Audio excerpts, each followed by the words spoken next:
there. Oh, we're on YouTube. Hello. And Hello. hello. And we're gonna go on Facebook and You know, I thought YouTube was bigger than that. Deceiving. it's not.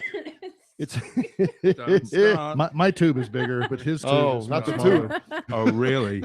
I already got. Here's my card. I have it right there. Just Don't go by that. It's faulty. what's so faulty about it? Things. There's, I think the names have changed. There's some guilty people in the band. Oh, So we had to change some of the names. Who am All I right. now? What? I Who, know. who am I now? I thought that was me. Yeah. So we're having to protect some innocent. That's the FBI program. So all right. Well, we got Kenny. hey. Oh, we got Steven. Hello. And who are you again? Alicia? Yeah, that's That's the the name. one. That's the one. What'd you do again? Who are you? I don't She's know, been I up keep here. swimming or I something. know you stand at the front of the She's- Yeah, I just stand in front and talk to people. She's been here. Are we like not A even lot. back on the Facebook already? Oh Jesus! You know what? Fuck the Facebook. We're just gonna have to go live on YouTube. So, yeah, Facebook Live is a sucky beast. So leave it at that. All right. But we got the I'll say the people from The ShackleBone. We just people. gotta say the guys from ShackleBone. If I want to put you as a guy and my neighbor. Well, Yeah, I mean, what about that? Hello, neighbor. Hello, neighbor. Can I borrow some sugar? or Let's see what- soundproofing pads. Let's see what we have. Sounds like a cue for a song. We're gonna have to end this live video. I'm gonna try to put it back on again and see what happens. Man, it worked great last night. I don't even know what happened. It's Facebook. That's all that happened. Yeah. We're just gonna go live. Techno high tech. It's probably because we're Yeah. sober. That might be it. That's Hold on one probably what it second. is. That's the technical glitch. It's all good in the hood. We're good. Oh man, I'll tell you what. You know, fuck that thing. I'm not even gonna bother with it. All right, what's up, people? What up? All right. Hello again. Hello again. Yeah, well, so yeah, with the Facebook Live thing, it's kind of iffy when it works pretty well. Like last night, we didn't have a problem with it. So tonight, yeah, just go on Facebook and say, hey, you know what? We're not doing the Facebook feed because go to YouTube. Fuck it. Okay. Yeah. Everybody on YouTube, just hold on. Totally, man. Take about 10 minutes. Yeah, 10 minutes. Yeah, we're not going to do the Facebook thing Hold on to today. your boots. Hold on to the boots. The boots. So you guys are pretty busy lately, huh? Oh, a Still a lot. little bit Shirley. Yeah, it's been busy behind the a lot busier behind the scenes than in front. Another band change in the lineup. We Oh, got that's a right. new bass player. Bass player. Chance is joined Insane. us, and we're very happy to have him. How's that working out? Good. Absolutely. Good. He's a sexy beast. It's a sexy Yeah. beast. Oh, so yeah. I've been told. That's all that matters. Yeah, apparently. It's extremely fun to work with. Yeah. Hey, as long as he's sexy, that's all that matters. Yeah, right. Get all the chicks out there. So he's doing well. He's cramming right now, and So what- hopefully he's at home learning songs right now. That's So- what he should be doing. So where did he come from? If I can ask? Detroit, Detroit, yeah. Detroit. home Yeah. of the Red Whoa. Wings. Hardcore. Yeah, we met via Doesn't drive a Craigslist, like so many other musicians meet. A year ago, little shy of a year ago, Yeah. when he had moved down, looking for a band, and we needed a bass player. So he was one of the ones in the mix while we were looking, and didn't have time to do it at the time with his move and his new job. So Awesome. he had to give it up for a little while, and then we circled back whenever Paul decided to move on and Okay. asked Chance back. Well, and I he's know. back, and I think he's happy. I think everybody's happy at this point. Yeah, I think when he saw us on New Year's Eve at Hanover's, he really he was super happy, and I just felt like I think he just wanted to be back in the band. It Yeah. seemed like the right thing for everybody. So yeah, it worked out pretty good. It Ban- did work out nicely. I'll tell you, bands are iffy these days. I'll tell you. It's kind of crazy. As if they haven't been in the past. Well, I know, but it's like, like, Let me see. especially like in this town, lineup changes are like, I could miss a member, like you could play with a member for a week. I wouldn't even know, Yeah. that member even existed till the next one. It's just crazy. It's not worse. Especially drummers for some reason. It's a drummer I thing don't know too. why that is. Yeah, we have tried, and we fail miserably. But we have tried to be not that. We've tried to be a band that is a band that's always a band with the same members at every show, so that as we build a following, every time they see a singer, a drummer, a guitar player, it's the same group. We'd rather cancel a show than have to go on, without our guys. Right, Yeah, right. there's no subbing. I mean, really? I mean, because there has to be a chemistry. There has to be a unity with the band, Right. even at this level. You know, I mean, it's still, you've got to be wanting to do it and anticipate. And the good thing about Chance, I hope you're hearing, mate, is that he's very good to work with from a drummer's perspective. You know, we work together. You anticipate what you're going to do, and you know, that's very key. A lot of bands nowadays just get up there, do their thing, whatever. Where's the check? You know, well, you need to perform. You need to give something. Yeah, checks are always nice. Yeah, I'll take the check. Yeah. Where is my But check? that's the other problem, you know. There is no checks. You don't want to like our last show. We forged on without our other guitar player Gordon, who unfortunately had a death in his family back in California. Right. And so we were very close to show date, and we didn't want to leave the venue without a band. And so we that's how we got Leatherleaf involved. Right. Going to help us out. And we had the oh shit moment. Yeah, we had the podcast that day or the day before We're trying to how about you get? I recommend getting their guitar player or something like that, or go back and forth. Well, you recommended a few people, Yeah. But you recommended Max, and she told me I already stole him once, and I wasn't allowed to do it again. Can't do the Max thing, huh? We tried to pull every punch we could to make that work, and it just was decided that we would just go on as a 4-piece, and I would learn 12 solos in 3 days, and it showed. You didn't have nothing better to do. I played everyone poorly, so we made it through the show. We got through it, and it wasn't too shabby. It was okay. It sounded good, I thought. Yeah. Oh yeah. Well, you know, we play louder. Y'all drink more. It sounds a lot better. That's the way. Yeah. Hey, 2 guitars just muddles a band sometimes. You just got to have one. Right. Let's do that classic 4-piece. You know, how many great 4-pieces on the planet? All of them. Van Halen. There you go. First one. Led Zeppelin. There's another one. Yeah. Good choice. We enjoy the 2-guitar sound and the 2-guitar look. It opens up a much wider variety of songs that we can play. Yeah. Even on the recorded tracks of those bands you just mentioned, you know, there's another guitar track playing even over solos. So they don't play, you know, live is different than on the recording. So we try to mimic more of that. Yeah, we don't use tracks. You don't use tracks? Because we got 2 guitars. We do not use tracks. No. We always joke that we don't use tracks. Every mistake is live. So it's really us. That's the best, man. You know, if I want to hear perfect music, I'd stay home. You know, I think the mistakes are a big thing for me. I love having watch bands just fall on their face because it's entertaining, you know. Well, hopefully you at least. Right. Not so much for us. All that sweat pouring off our forehead. Hey, I'll pay money to see that, you know. Okay. The recoveries are we can help you there. Awesome. It'll be stick the landing. That's all that matters. Right? Shit, that's how we're gonna make some money. Hey, as long as you come in on the one, you're all good. Y'all land in the same place. That's all that matters. There you go. That's it. That's hilarious. My God. So it has been very busy. This last month has been busy. It's like I say, most of it's been behind the scenes.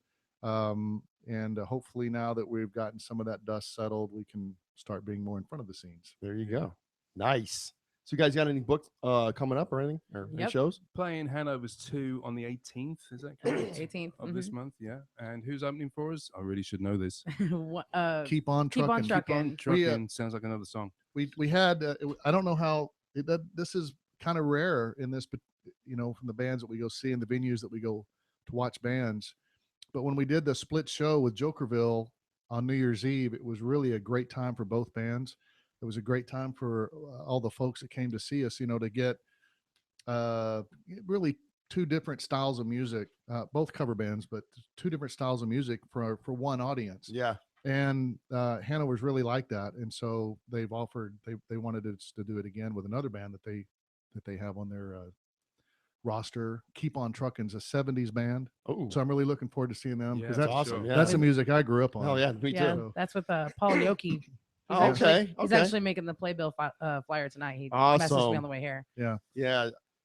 So he's, you know, talking to him on the phone. He was the roommate or next door neighbor or somebody for the original guitar player in Dangerous Toys whenever Paul took over. Mm-hmm. So I think you were just about to say this a minute ago, but the fabric of the musicians in this town is just it's the size of a postage stamp. It seems like you're one step away from knowing somebody who knew somebody. Yeah, it's funny doing this. Even like this is like what episode number 26, and every band is kind of like kind of played with everybody else, or or jammed with somebody else, or knows that person. There's it's always crazy. a story. Always. There's always a story. And that's what it's all about, man. Yeah. It's all about stories, In watching your podcast, I've seen Brent Samperi with the American Gypsies. Oh yeah, love those guys. He played in ShackleBone for a while. Patrick Durrett played in ShackleBone for a while. I'll tell you what, Ken Kokel played in ShackleBone for a while. So Ken was at the party last night and tried to get him in here. He wouldn't come in. No, he's not one of these types to do this kind of thing. So he's So we've been through the ringer as well. I mean, we've paid a lot of our dues, and we seem like we just keep paying. Have some more to pay as well. We're still struggling like so many other bands out there. Awesome. I do think though. I didn't say awesome for struggling. I mean, that we didn't give up yet. Awesome, you didn't give up, and awesome, you're playing music. That's what I meant. I was going to go somewhere with that, but I've forgotten because I am a drummer. So see, I said I do think, and that kind of burst the whole bubble, right? Being a drummer and thinking, wow. Hey, we're back on Facebook, so send it out. We're back on Facebook. We're there. We're there. We're good. Just kidding. Go back to Facebook. We got to be everywhere. We're like Jesus. We're everywhere. People are gonna look at my comments on this post and be omnipresent. I'm so confused. Wow, unbelievable. So let's get into you. Oh God. Yeah. Brace yourself. Everybody lock down tight. I got to go for the drummer first. Most people tend to. I could tell this guy. I could tell often this with guy a baseball bat, but has some history and he knows his English drummers. Yeah. So I'm gonna say off the bat you're from England. Yes, I am. I don't know what gave it away. It's got either Australia or England. The messed up hair, I guess. You know what's really funny though? I know a lot of people that think AC/DC is an English band. Yeah, a lot of people do. Even English people do. It's like, really? Good day. And the funny thing about the guy, Angus and Malcolm, are like among the richest people in Australia. Wow. I mean, like the top 10. Craziness. No, he won't brag on himself, but if I can give him an introductory. He's sexy as hell. Look at him. Look at this guy. He's played in a band. I'm feeling it. I better stop getting rested. A punk band in the 80s. Someone else feel it? He played in a punk band in the 80s, the Gems, I think it was. We're more of a power pop band. We weren't punk. No. I lived through the whole punk thing. I can tell you stories. But, you're good. But he's got the records on his wall to prove it, the master recordings. My Hall of Shame. He was right there with many of the folks who saw the mountaintop. I would say you probably didn't get quite to it, but you were looking at it. Yeah, we were. We got kind of smelled it and felt it a little bit, and it's frustrating because you get real close, and it's the hardest thing is when you get so close to something. You're doing radio, you're doing TV. Oh look, I'm on TV again. Hi. Yeah. It's a weird thing, and I'm on the radio. That's my song. Yeah. Oh yeah, I know that one. Of course I do. You dumbass. It was you. But it's really strange. And to then, I do understand to the degree I can that if you were famous, like really famous, and then you aren't, it's got to be so tough because it's hard just to be at that level of kind of making it. And a little bit of TV, a little bit of radio, touring, all this. And then all of a sudden it kind of stops and you have to be normal again.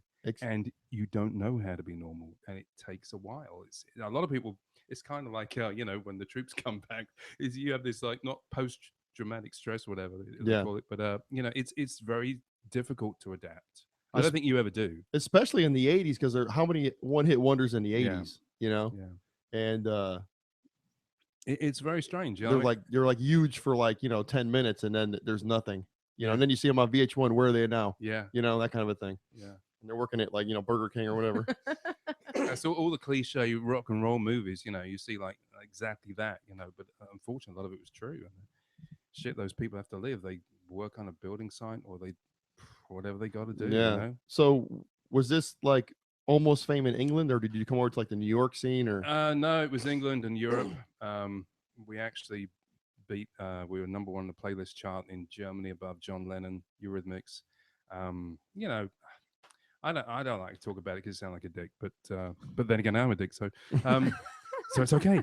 But it was 86, 87, and again we got signed to a major label in Germany where it was really starting to hit off. We did Formula 1, which is their big TV show like Top of the Pops in England. We did that live, and that went out a couple of times to a couple of million people. It's all kind of, when you even at that level, which was just kind of coming up, it's all organized and planned, and you're on at 2:00, so be ready at 5 to 2 and get out there and do your thing, and then now we're going to go and do this radio show, and so be ready for, you just go through the motions and you just do it. But it's got a schedule. Just keep going, keep going, keep going. Some people can handle it, some people can't. And it's funny because a lot of people think, "Oh, you're on TV, you must be rich." Oh yeah, that's the whole thing. Yeah. No, we're working our asses up and we're starving. Yeah. Like I just stole a pint of milk from the next door neighbor this morning, but I'm not going to tell you. It was funny. I was reading an article with an interview with David Lee Roth, and he was saying for the first like 2 Van Halen albums, he was making 4 cents an album. So that's all they were making. So everybody thought that they were, they were this big monster band. They're making all this money until they renegotiated their deal with Warner Brothers. They weren't making hardly anything. Yeah. So 4 cents. Then you hear these eccentric stories, like with Van Halen. They would only do a show. They would only go on if they had a massive bowl of Smarties, and it was the M&Ms. Yeah, and you had to take all the brown ones out. We know what the deal. And apparently, there was one show where they didn't take the brown ones out, and they didn't go on. You know what the deal with that was, though, right? What the fuck? The deal was with the tour riders, and they would send, what a tour rider is. So they send the tour riders out, and a lot of the promoters wouldn't even look at them, So they said, well, we're going to put this. It had nothing to do with M&Ms or anything. Right. So it's like their thing was, if they paid attention to little details like M&Ms, we know that everything else is going to be right. Yeah. So if we go in there and see a green M&M or something, or I can't remember it's a brown M&M or something, they would just either not play or just trash the hotel or trash the venue, or because a lot of that stuff is very, like they needed a certain amount of stage room, they needed, certain kind of monitors, they needed whatever the case may be, Yep. Yeah. It gets pretty mental. I mean, and things you don't foresee, like like hotel rooms, they all look the fucking same. It's like, oh, where am I? What town? What city am I in? Who the fuck are you? Oh yeah, I remember. That's like there's so many bands like that. They'll be partying, partying heavy, and like on stage they're like, "Hello Atlanta," and they're in Dallas. Hello Cleveland. There's a lot. Hello Cleveland. It's Birmingham. It happens a lot around here. Hello Round Rock. Yeah. Hello Austin. Temple. Or you say the wrong club. Hello Hanover. Hello Mabel. Oh, it's Kenny. I'm sorry. It's the age thing again. Hey, so have you done the Hanovers too yet? No. Have you been over there? Nope. This will be I've a never first. been. No, it's like I've heard mixed reviews, so I'm gonna try to get over there. Several of my whenever we posted that we had that gig, a lot of my friends let me know how it's really awesome over there. So I'm looking forward to it. That the decor is really upgraded. It's more of a bottle service kind of place, right? Nicer stage, nicer lights, nicer sound system. It's a big stage, from what I understand. Right, awesome. So we're really looking forward to playing over there. Yep. Should be cool. We can't wait. Yeah. Now back to you. Well, funny you should say that. Yeah, where was we'll just go. Well, that's the problem with me. I kind of digress. I bounce around a lot, so you gotta have to. It's called ADHD. Don't worry. Yeah. I don't write it. People go, well, like, what kind of a list of the questions you're gonna ask me? I'm like, no, I don't do that. We just go. Yeah, just do it's more. It's like I kind of and she'll tell you. I kind of gear this around like we're just like hanging out like at a bar. Or hanging out like watching TV or something, or just whatever. That's the way I like it. It's like keep it light. Well, I've always said some of the best. Not that I was really. I mean, I'm not that fucking old. But the Beatles, they did interviews so well. That it was all off the cuff, lighthearted, joking. They never answered a question directly if they could help it. Yeah. I mean, because most people don't want to hear like your opinion of like this table. Yeah, it's I like the way the grain moves this way. It's not even that. It's like, who cares about your favorite color and what you like to eat for breakfast and all that kind of shit. It's not my thing. Man. It's like whatever. Like, well, it's cool because I mean he's my neighbor and we're just kind of hanging out and hey, he's my new neighbor and not new neighbor. He's been there forever. I didn't even know he was there. Yeah, wild. And drinking water like a true rock and roll star. Yeah, we got heavier stuff in here, so if you need something, Need. That's a dangerous thing to respond to. What's the thing? Need it? It's funny because we had this party up here last night, and everybody bought, all these designer beers and everything, right? They drink 2 of them, and then they leave the rest here, and I don't even drink. So it's like a thing where, I did fall off the wagon last night. I had a couple of shots, so it's so good. I'm not gonna lie. I'm at my house. I'm not going anywhere. You're a grown up. It's okay. Don't feel bad. Okay. Yeah. So anyway, Crystal was in there. She goes, "You have room in that, your little refrigerator for all this beer?" So, it's like there's this Coors Lights and all these designer, IPAs and whatnot, probably. Beers that taste like molasses and nastiness, like Belgium and German, like real beer. Like, Did I say that? Is this on? It's on. Okay. No, it's off. Loud and clear. Spatting. So if feel free to take a beer home with you if you would like. Parting. I may Is that partake. the new parting gift?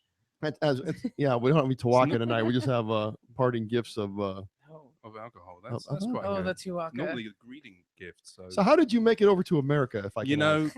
should I say I swam or walked? Is You it on the swam or walked? Titanic? I- It was I- all the Titanic. Damn, that's messed up. Fuck you. Hey, first of all, the Titanic didn't even make it. So I mean, Yeah. it was He Yeah. swam the rest of the way. he had a lifeboat.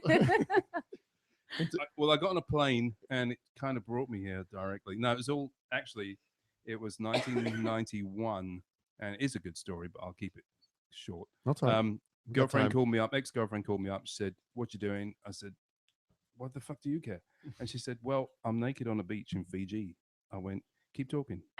It's Fiji in America. And she said, "Would you like to come and join me?" Apparently, he's not going to keep it that short. It's Fiji, Alabama. They got beaches in Alabama. I think they got something over there, maybe a lake or something. I Yeah. don't know. So, Oh, that's Crystal. She's from there. so I said, "Well, how the fuck is that going to happen?" Anyway, it didn't. And so we met in LA, and about a week later. So then we hung out in LA. Sounds really cool. It was fucking weird. And then we drove from LA to Miami, and that was an awesome road trip. It took about, I don't really remember. There may have been a few things involved in that, but that took 7 or 10 days, something like that. And it was a really cool road trip. And then we met someone who we knew in Miami and hung out there for a while. And yeah, it just all kind of all went wrong from there. Started off really well. So, and then your car blew up in Texas, and that's how you ended up here. We're not going to talk about that. Okay. But Damn, yeah. that sounds like the best part of the story. You don't even I want to talk know. about. No, the car did all right. But no, I actually met my ex-wife in Florida. And then we moved from Florida to Houston to be near our mum. And then that went, oh, so wrong. And then we moved to here in good old Georgetown in 2003. Okay. And we were still together with our wonderful kids. And I still have the wonderful kids, but she is somewhere else. She's somewhere else now. Oh, Yes. okay. Praise Jesus. No, so, you know, it's Jesus is everywhere. Yeah, apparently so. Omnipresent once again. Get out my pants. So yeah, it was a colorful, interesting trip, which I had no plan. Will you stop that? No. You still laughing? I actually wanted to talk about fucking up, right? I just wanted to go to the Far East. I mean, how big of a fuck up is that? I'm in America. It's like, dude, you went the wrong fucking way. So, but I haven't gone there yet. But I'd like to go. That was a Far East wrong and check turn in it out. I'm from the East Coast, so it's like, you know, I'm from Connecticut. You know, the whole New Jersey, New York scene. I was all part of that. You know, not so much the New Jersey, New York part of it, but the Connecticut scene was, Right. you know. And then I moved down here in actually '91, so around the same time you got here. Yeah. I drove though. I didn't swim or take a boat, so Yeah, I like to mix it up a bit. You know. I didn't take a raft from Cuba or whatever. You know. Via Fiji. Hey, can we go to Cuba now? Let's go. Yeah. I wanna No, go can to we go? Fiji. Let's go. I still ain't been to We can fucking go. Fiji. You haven't been to I Fiji? still have not Apparently, there's seen naked white women on the sand. beach. I'll tell you what though. I saw an ad for Bora Bora. Yeah. Ooh.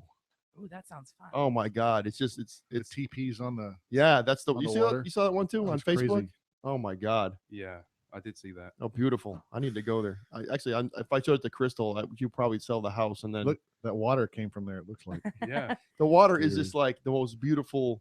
It looks like it was made on a computer screen. You know what I mean? It was all Yeah. CGI. It's how gorgeous it is. The only water I've seen is Galveston and Corpus. Yeah, but that's like that's that not doesn't water. count. That's a swimming. That's a ship Cesspool? channel. yeah. that's same like thing. I don't even. I think that's oil spill water. That's what that is. There's Yeah, it's somewhere and I like can't remember where it black. is, but they've got black sand, and that's where Ooh. I want to go. No, it's Hawaii has black gorgeous. sand.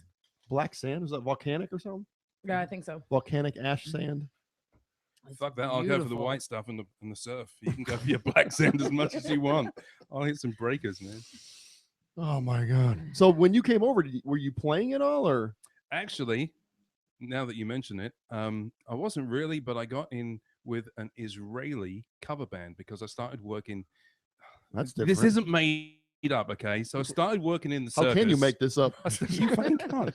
So I started working in the circus. This is the first time we've heard this too. Not- So Yeah. wait till we jump It's in. true, but I In the wasn't circus. performing in the circus. I was actually selling electronics around the circus. Lies, Even more Very nice. bizarre. lies.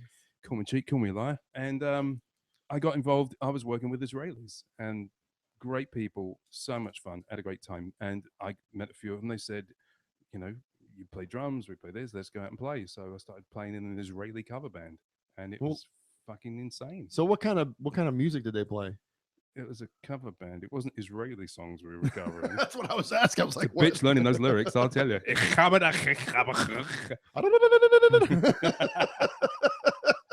But fuck up, they're not listening. But no, we did Chili Peppers and all that. That's it. I think that's Indian. That's not Israeli. I'm sorry. Yeah, I'm messing up my accents. But no, just pretty much the same shit we're doing now, really. Wow. There's all Chili Peppers and Rage Against the Machine. So yeah, they were really good. Yeah, is it like System of a Down Israeli or? I think that they're from Iran, Ukraine, right? Or whatever. I'm not sure where they're from, but they're from not from here. That's for sure. Well, that's definitely I saw them at the Ozfest down in San Antonio one year, and I'm not a big fan of them. And they actually headlined Oz. I don't think Ozzy was on it that year, so they played. And it was when Bush was president. Mm-hmm. Bush, the second Bush. W, I guess his name is or whatever. W. So, anyways, they came on stage and they started playing, and the guitar player started going off like, America sucks, fuck America. They trying to get the crowd to chant "fuck America" and "fuck Bush." And awesome, yeah. Excuse me, what the fuck are you doing here again? Mm-hmm. Yeah. You come to America and take our money, though, won't you? Yeah. Yeah. It was. I was just like watching it, going, oh my, way in the back, kind of going, okay, either the kids, it's like 12, 13, 14-year-old kids that are just crying like it's Beatlemania or something, right. Or, so either they're going to go for it or they're just going to like rip these guys to shreds.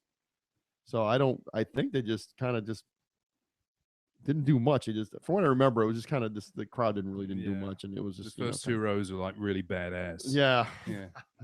Yeah. So I think they're from Iran though. So, but besides that, so you did the Israeli cover band. Yes. And then, God, it gets murky from there. I started a real job. Don't remember what that was. You did that too, huh? Did a real job. Got a real job now, believe it or not. Awesome. And just jumped in and out of bands just to do it. Because there comes a point when you really have to say to yourself, "You're really fucking old now." Yeah. And people don't want to see your sad ass. They'll listen to it, but there's some really good-looking, talented bastards, and they can dance as well. And so it is what it is. I mean, can't dance. He had to bring that up, didn't he? He had to go low. He had to go really low. I can't dance either. Actually, I can. Did prompt him. I'm horrible. I can't foxtrot. It's the only question we told him. I'm gonna say something, and you're probably gonna jump over the table. Oh shit! When I ask you this question, ask me the question. How many people ask you if you're Anthony Bourdain? You're the first one today. It's amazing. I'm like, I didn't jump over the table. Now I see it. Dun, dun, he looks just like him. He does. Yep. Can I have his money? Yeah, I'll take the Can money. I have his Lamborghini? Oh yeah. I was like, no, not the linguini. The linguini. Yeah, I was like, oh man, he looks just like him. I don't want to mention it, but I said, I kind of just, I'm gonna blurt it out. Hey, it could be worse, right? I mean, it could look like his sister, I suppose. I mean, no disrespect to his sister. Or I've never seen. I don't ever seen his sister. Hey. Or your better great, ask him your next great time Aunt you see Mildred. My great Aunt Mildred. Yeah. Hello. I don't have one of those. I'd like to have one of those, but it didn't work out that way in my life.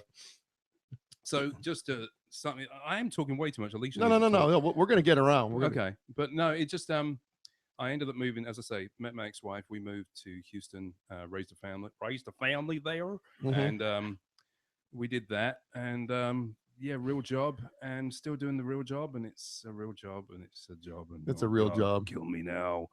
It's a job, not a career. Yeah, it's what it is. Yeah, it's something else I can do to make money. I can't do this the way I want to do it. Oh yeah. So we do this. We have the passion for doing this. You make the most of it, which sounds bad, but it's really not at all. Because how many people get to fuck around playing live and people going, "You're great, you're great," and it's a cool thing. So you've got to find that balance, otherwise you're really fucked. I went through that too. I mean, when I was doing original music when I moved here, and the band I was in, we had like an indie deal and stuff, but it got to a point where I was hitting 30.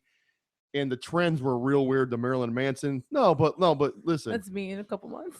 No, I was hitting 30. But my thing was, I don't want to, hit 40 and be broke and, be traveling to gig in a van, living with 3 other guys in a 1-bedroom apartment when I'm 40. So yeah.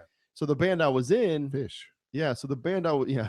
It's a lot of them. Trust me, a lot of bands. You'd be surprised the amount of those 80s bands that are traveling by like an Econoline van. Oh man. Yep. Econoline. Excuse me. Yeah. So anyways, the band I was in was going in, and this is back when Austin was all original music and stuff, and but they were going towards the Marilyn Manson kind of Slipknotish kind of thing, and I wasn't like really into the music at all, so we kind of agreed to disagree, kind of a thing, and I kind of went off, and there's a couple little things I did after that, nothing major, but then I really honestly lost my passion for it because it turned into politics, Yeah. and I said, you know what, so got a real job, bought a house, and just started doing that, but then about a year ago, I started listening to podcasting really heavy. And I got a lot of, you've heard the story about it 20 times, comedian buddies out in California, they rule the podcast world as a comedians. I was talking to one of them. He's just like, why don't he says, everybody in Austin pretty much, all the musicians, and plus I want to get comedians on here and just whatever, I mean, if you can build a good table, I'll have you on here. I mean, if you're a guy that works with wood, come on out. Let's fucking talk about wood. I don't give a fuck. I really don't care. But the problem is, I just know so many musicians. Yeah. So that's where it's kind of geared towards so far. So, I was talking about my comedian buddies, like, he goes, everybody, a lot about music. You got the gift of gab. Why don't you do your own podcast? Yeah. So slowly but surely, I kind of, started buying stuff and listening to stuff and getting it rolling. And after 26 or 27 episodes, this is where it's at so far. Good stuff. So, and then, next month, you've heard of the Trick Shot guys, right? Yep. Yeah. Well, they're doing their first gig with their new singer and new drummer. Yeah, I saw their post about that. Yeah. And that's going to be St. Patrick's Day at the Oasis. Shit. Oh shit! And I'm doing my first live podcast up there. So we're gonna do it like this in between sets or whatever. Whoever walks by, a pretty lady walks by and Josh wants to pull her. Hey man, let's talk, or whatever. Some drunk bum comes by, we pull him in. We're gonna pull it. We'll pull in the lady that makes the tortillas in the back. We don't give a shit. You know what I'm saying? No offense. I mean, but let's get back up. But but we're just looking for entertaining, have a good time, Yeah. And then when the band's out, we're gonna flip the camera on and we're gonna do it all on I'm not sure if we're gonna do Facebook Live because of but definitely on YouTube. Well, that's awesome. I like everything you said there because everything's so synthetic now. Everything's so pre-rehearsed 5 times. You do TV, you rehearse the fucking song 5 times, and what you're gonna say, like, that joke has been said 12 times, and you're gonna say it like it, and that shows you who the good actors and actresses are because they're convincing, right? And like it is the first time, but they've done it 12 times in rehearsals. But yeah, keeping something spontaneous and new and fresh, pretty rare. So yeah, more power to you. Yeah, so that's where it's going. So we'll see how that first one works out. It could be a wonderful thing or a beautiful disaster. We don't know. Maybe we can come up there in disguise and do some crazy. You could do some crazy shit. Yeah, I'll come as I think you should an ant or something. You should dress as the tortilla lady. You'd like that's a tortilla lady. You'd like that. Now I'm gonna probably get hate mail and from the people making the tortillas. We're gonna start calling you Lupe. There's some very fine tortilla people out there, and they're gonna be all. They make delicious tortillas. I'm just saying we're gonna pull in everybody. And so, and then I was talking to a couple other bands, and they're doing and there's another thing too. The clubs change their names left and right too. So it's not Frogs on the Pond anymore. It's that close. I was saying Ralph's, but it's not Ralph's. It's Rusty Rudder. The Rusty Rudder. Is it that though? I thought it changed. That was Carlos. It changed again. It changed again. Oh, one of the owners. Really? It was. I'm not gonna say Ralph. It's not Ralph's. It's something else.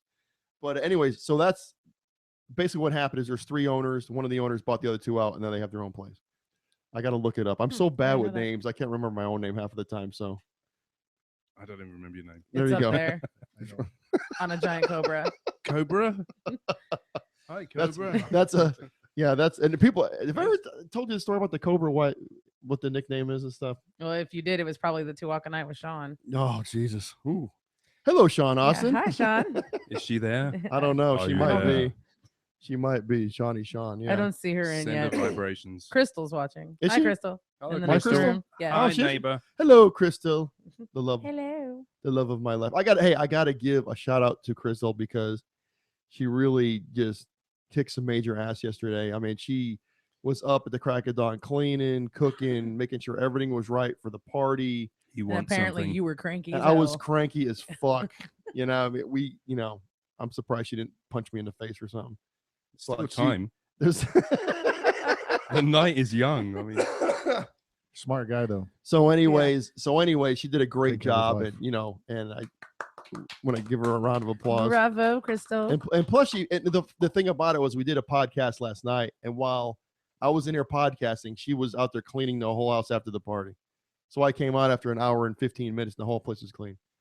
It's pretty because she's a awesome. badass. I know that's, and I felt so bad. And when I walked out of here, I'm like going, "Oh my god!" I think that's what they call a keeper right there. she Yeah. is. She's and she's gorgeous. She's out and of her mind, she's- but she's definitely. Oh, she's with me. She's definitely out of her mind. That's what I'm saying. Yeah, but she's awesome. So I had to give a major shout out to her. So Well done. yes, totally Mhm. wonderful.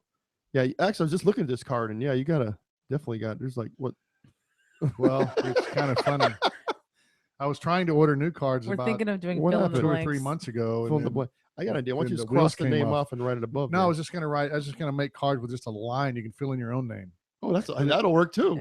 because you never Does really that know. mean they'll could be in in the Sh- band? You Yeah, could be in it's ShackleBone. exactly. That's all you What need. you need to do, you do is, I would do like a franchise band, a ShackleBone franchise band. You get different members, and you just ShackleBones everywhere, and you just make all the money. You give Yeah. little percentages. Give the out check to them. me. Like the spasmatics. Like the I like it. I Spasmatics. like it. You know Yeah. Spasmatics, right? You ever Yeah. heard of man. them? Yeah. Oh man. I didn't know that they're like a franchise band. I didn't Oh, either. yeah. They have I think there's like 3 or 4 of them, and they Around play the country. All over the country. Yeah, they play everywhere. It's Yep. crazy. They all know the same moves. If somebody Mhm. calls in sick, they fly in another guy. Do they really? So Oh, there's yeah. actually 754 people in the band. Maybe. Sort of, kind of. Yeah. Yeah. God, it's a bitch when you do your taxes. I don't know isn't the. it? That's a lot of 1099s to send out. Was it Herbert or Herbert? I don't know. They just give them numbers. 13A. Number 9. You made $17.04. Number 9. And it's so fucked up they don't even know which gigs they played, because it's so. What am I getting paid the- for? I didn't play this gig. That was number 17. I'm number 19. I'm 17A. Oh, Yeah, my those God. guys are laughing all the way to the bank though, Yeah, so good they're for them. doing well. Good Yeah. for them. Yeah, I saw them up at Steiner Ranch one time, and they played up there, and I'll never forget this. They played, and I guess I don't know what time they played to at Steiner Ranch. It's like 12 midnighters, 12:30, whatever. And the crowd was like real big, real loving it, buying a lot of drinks. Girls were shaking their asses. So they went to one of the people in the band, said, "Hey, we'll give you another 1,000 if you play another hour." So that the owner did. I think it was Okay. 1,000, Boom. and they played for another Wow. hour. Shit, I'll The pay for place a was- month. The play. Fucking hour. Dude. Oh, I'm getting naked on that. 1,000 for a whole month. They give you Jesus, you got to up your take price. 1,000 back. You can see my knee. Ooh. Wear the shorty shorts for that gig, huh? Oh, yeah. Unreal. Oh my Oh. God. My voice is just gone. So I have to apologize to the people out there and to you lovely people here and stuff. So No more singing for you. I can't sing. Yeah. I had the funk for the past couple weeks, and There's a segue there. What? But speaking of singers, hey, what's up, Alicia? Hi. How are you? I'm good. How you doing? I'm good. Oh, you really? Everyone's laughing and Just- giggling. You've been Just chilling. she's been up here what? This is like your third or fourth time? Third time. Third time. Yeah. And every time we get done, I'm hooked. I'm hooked. That's why I'm like, you can go to Kenny. She's It's like- okay. she's I'll like- come back. She's like Ed McMahon. Big I man. showed up at the That was, last that was a shit gig, That, wasn't show, it? that, was shows he a our, wrestler? that shows our age. Yeah. he I showed was. up to the last for the younger rehearsal, and this for the was younger crowd. For me and you, it was a talk show. Oh, gee, I remember all that stuff back then. What are you talking about? I'll tell you one of my favorite I comedians. watched Johnny Carson. One of my favorite comedians of all time, and he's still around. Is Don Rickles. Oh my gosh. Is Yeah, that guy? You don't know who Don Rickles No. is? No, I don't know I who need that to be is. educated. Really? Oh Yeah. man. We watched Carol Burnett reruns the other night. Love Carol Burnett. Just tears. Really? Harvey Korman. Yep. What was Yeah. that little character he did where he was on his knees? Was Dorf on golf or Dorf on Yeah. mud wrestling and Dorf on whatever? He had these. You got me now. I want to hear this. Tim Conway was Conway. one of the comedians on them. My The favorite. Carol Burnett show, little short kind of guy, and he had this little VHS cassette video series back in what was it, like the 80s or deep. Was it 70s, 80s? 70s maybe. Okay. He had this character called Dorf, and what it was, like he was this kind of like this really goofy character, but he would part of his shtick was he would be on his knees and he put the shoes where the knees were. Right. So he would do all these little skits on his knees, and he had one video called Dorf on Golf. I've never seen any of them. I just heard of them.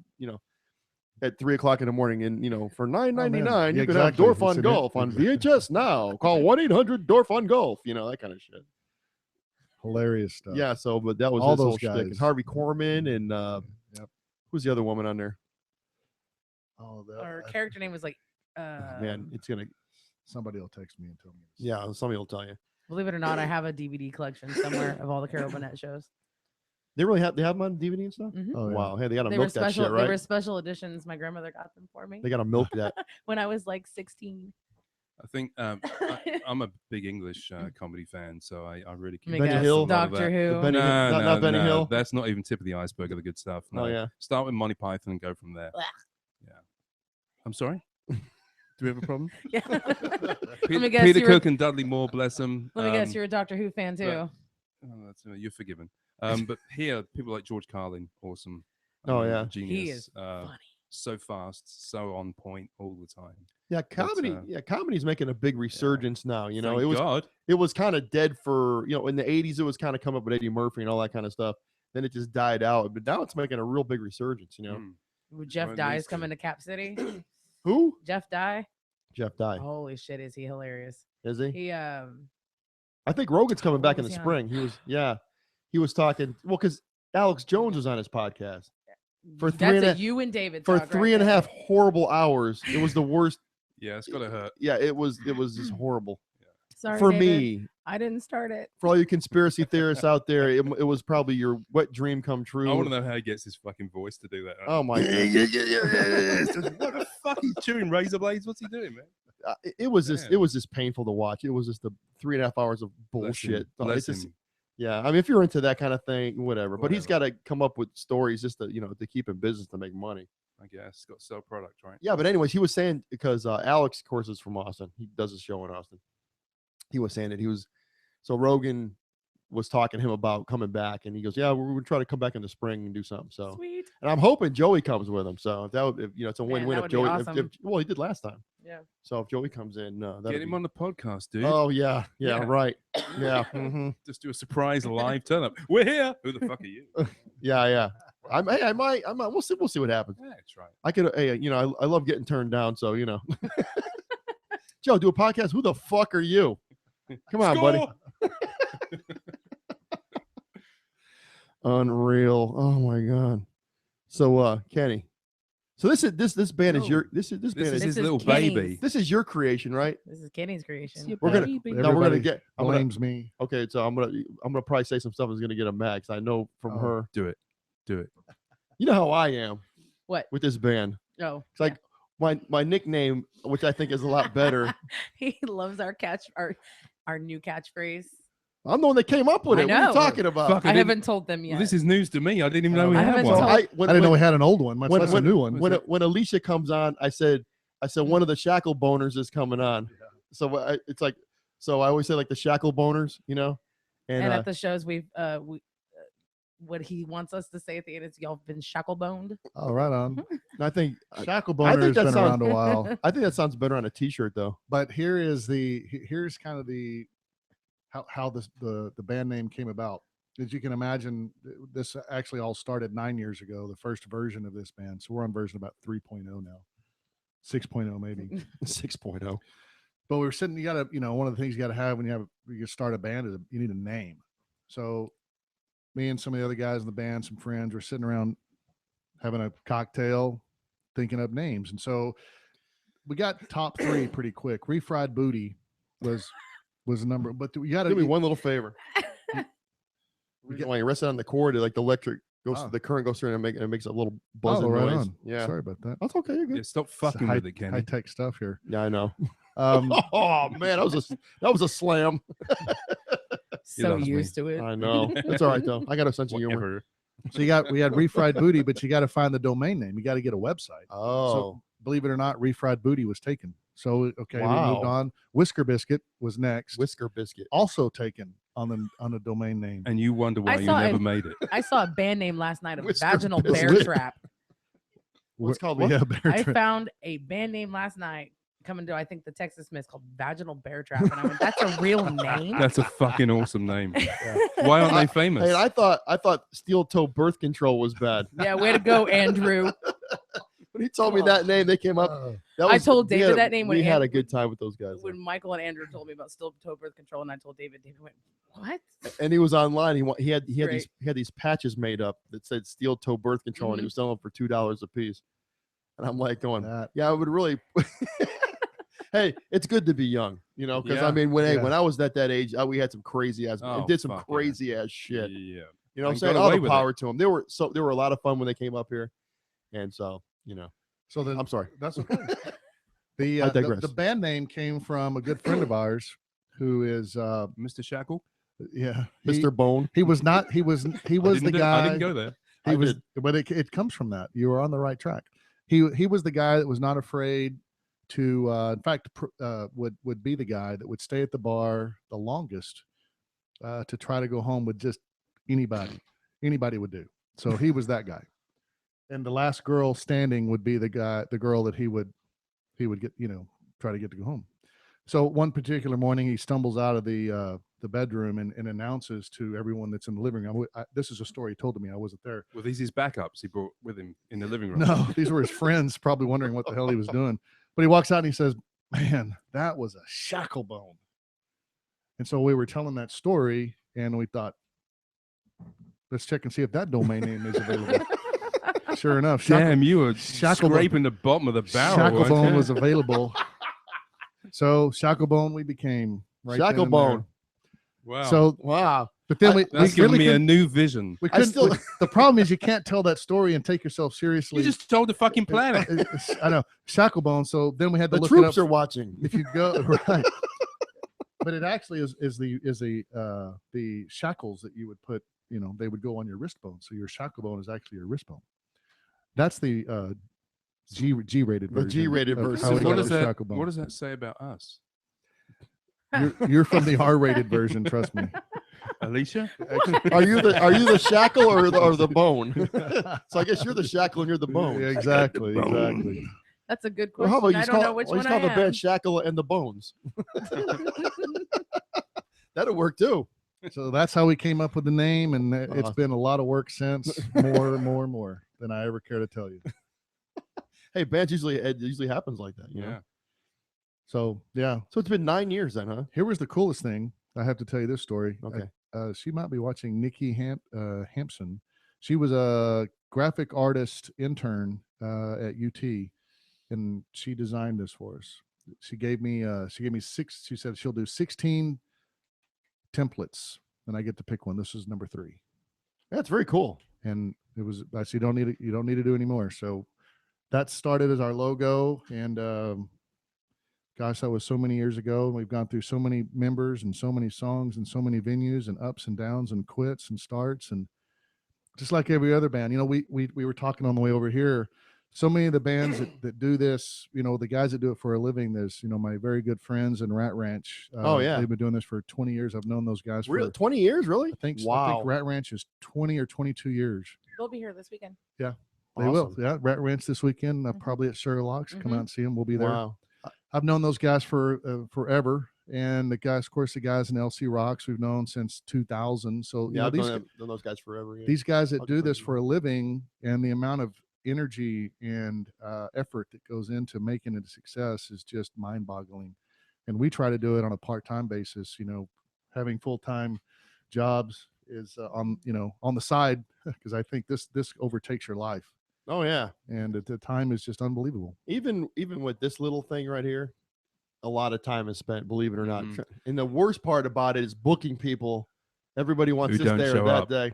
No, I haven't had any of that yet. Oh, that's good. Had a couple cancellations, but always reschedule, which is always cool. I mean, I understand people have things that pop up and everything. So, speaking of shout outs, you gave your wife one. I would like to give my wife, I guess I can call Kim my wife. Kim. What are you saying? She's watching. Yeah, that the time it takes to do this, the time that I'm here, the time that we're rehearsing, the time that I'm sitting at home with headphones on learning songs is time away from your family. And my wife, my fiance, I don't know what you want to call her, girlfriend. We call her your wife. Future ex-wife. Future ex-wife. My son. Bit of stuff. Their families. it's amazing what they put up with for us to do this. So thank you, Kim. I love you tremendously. I'm sure David doesn't mind. He just sits and plays video games while I work. Is he watching tonight? Well, when is he getting his ass up here? He's probably playing a video game at the moment. A video game. Yeah. How old is this guy? And he's playing video games. Well, thanks for isolating me, guys. That's all I want to say. Welcome. Being the single person in the band. Yeah. I'd just like to say you thank have you your dogs. Oh, that's right. Yeah. I don't ever go. It's not that bad. It's really not that bad. It's not that bad. No. The grass is always greener. Yeah, I'm going to stop talking now. Oh, yeah. Unreal. Hey, so what do you guys? So it's funny because I had Robert Wagner up here the other night, and they just did their 10 years. They've been 10 years. LC's like 12 or 13. Yeah, Suede. Yeah, they're great. Suede it's been in the business for 10 years. LC Rocks is 12 or 13 now. Yeah. You guys are 9. Oh yeah, well they started in 2002 or 2003. Yeah, around there. Yeah, so it's actually more than 12 years. Yeah, they've been around a while. Suede is great. But all those guys, those bands, those 3 or 4, and there's just a few that are in that very top echelon that we would love to be in. But that's just they had the foresight, they had the time, I guess. I don't know but whatever they invested in the beginning. But what they're doing today, this is where so many minds get lost when you try to do this, especially as a part-time, as a labor of love. Yeah. He was Steve was mentioning earlier, there's all of the pain and suffering that goes into this stupidity that we do. As soon as you strap on a guitar and play that first chord that kicks you in the ass in a big speaker cabinet behind you, you're like, oh yeah, that's why we do this, because that right there. Plus you get to dress up and look cool on stage too. Well, I'm not sure about look cool, but dress up's good. No, but it is. It's. I was there has New to be Year's in Eve, your blood. It Yeah. has to be in your blood, and it's just it all comes back. It's not like riding a bike, but it's just if it's in you, it's in you, and to do that on any level is just so rewarding. It's not about, oh, look at me. Fuck that. I'll play to a brick wall if I have to. But it's just the unity of a band playing songs and those moments within a song when you look at each other and you knew you were going to do that and you went, yeah, I knew you were going to do that, you bastard. Drummers get no love either. So. Oh, true. Well, I wouldn't say no. He stares at 4 asses the whole night. Yeah, some good, some bad. I try and look beyond your asses. He stares at yours all show. So we're gonna the audience. So we're gonna take a little bit of time, just me and him. We're gonna talk about English drummers. We got to do the English drummers. Let's do it. We got to do it. Before you do, I gotta say hi to my son who's watching. Peyton, love you. Thanks, buddy. Hey, bud. Hey. I'm over here now. Well, I can tell you my earliest influences. I was weaned on Ian Pace. Oh, Deep Purple. His technique is phenomenal. And of course, Mr. John Bonham. Mr. John Bonham. Because he's just a fucking animal. And he was the purity of a drummer. Just like, I don't give a fuck if you like this because that's what I'm doing. Because I think that's what the song needs. And I know we're talking about Zeppelin again, but they were a very good example of that, where I think there was that chemistry between them where they just kind of allowed each other to do what they wanted because it was the right thing to do. Especially in the beginning. But so I was weaned on Ian Pace and John Bonham. Of course, couldn't miss Mr. Neil Peart. I've seen Rush 7 times or 8 times. I did lose count. But there's a million drummers out there. But English, I don't give a damn. So were you big on Ginger Baker and? Not at all. No, really? I actually got into a lot of big band jazz, like Buddy Rich, who I saw live. Buddy Rich, 1981 at the Royal Albert Hall. I saw him in the wings, obviously just before he came on, and he's sucking on a joint, like really nailing this fucker. And like it's a packed house, and it must have been some really good weed because he came on tap dancing. Motherfucker was like 68 years old, and he was very light on his feet for some reason. Well, you know his beginnings, right? Mr. Rich. Yeah, he was called Traps. It was Traps the Wonder Boy or Traps the Drummer Boy or whatever. He was like 4 or 5 years old, and he was actually in shows. Right. He was called Trap. I think it was Traps the Wonder Boy. I have to look it up, Buddy Rich. there's a little picture of him that stand next to a kit back in like the probably the 1800s. Yeah, it's I don't know how old when he was born. I think it was the 20s, right? It Yeah, had to be the something like 20s. that, So yeah. probably like in the 30s. It's that's when his whole thing was. Right. But yeah, I got into the big band thing, and Louis Bellson. Louis who was Bellson, first guy to use double bass drums, yeah. Bop, bop, bop, bop, bop, bop. And just got into the essence of it all, and I was fascinated with it. And I was playing and playing, didn't know what the fuck I was doing, not what I do now. And I thought, well, I need to understand this so I can replicate it. So I taught myself how to read drum parts, and then after I've been playing about 4 or 5 years, I went and got lessons to be able to transpose and all that good stuff. So just always looking for a challenge. You got to put Gene Krupa in there too. Gene Krupa, the Matchbox solo. Yeah, on I think it was on the Carson show or what. He did the solo with the little Matchbox there. Yeah, pretty amazing. But yeah, I mean, there's a lot of hype in all this stuff, but I think ultimately it doesn't matter what it is, singer, dancer, photographer, guitarist, true talent shines through.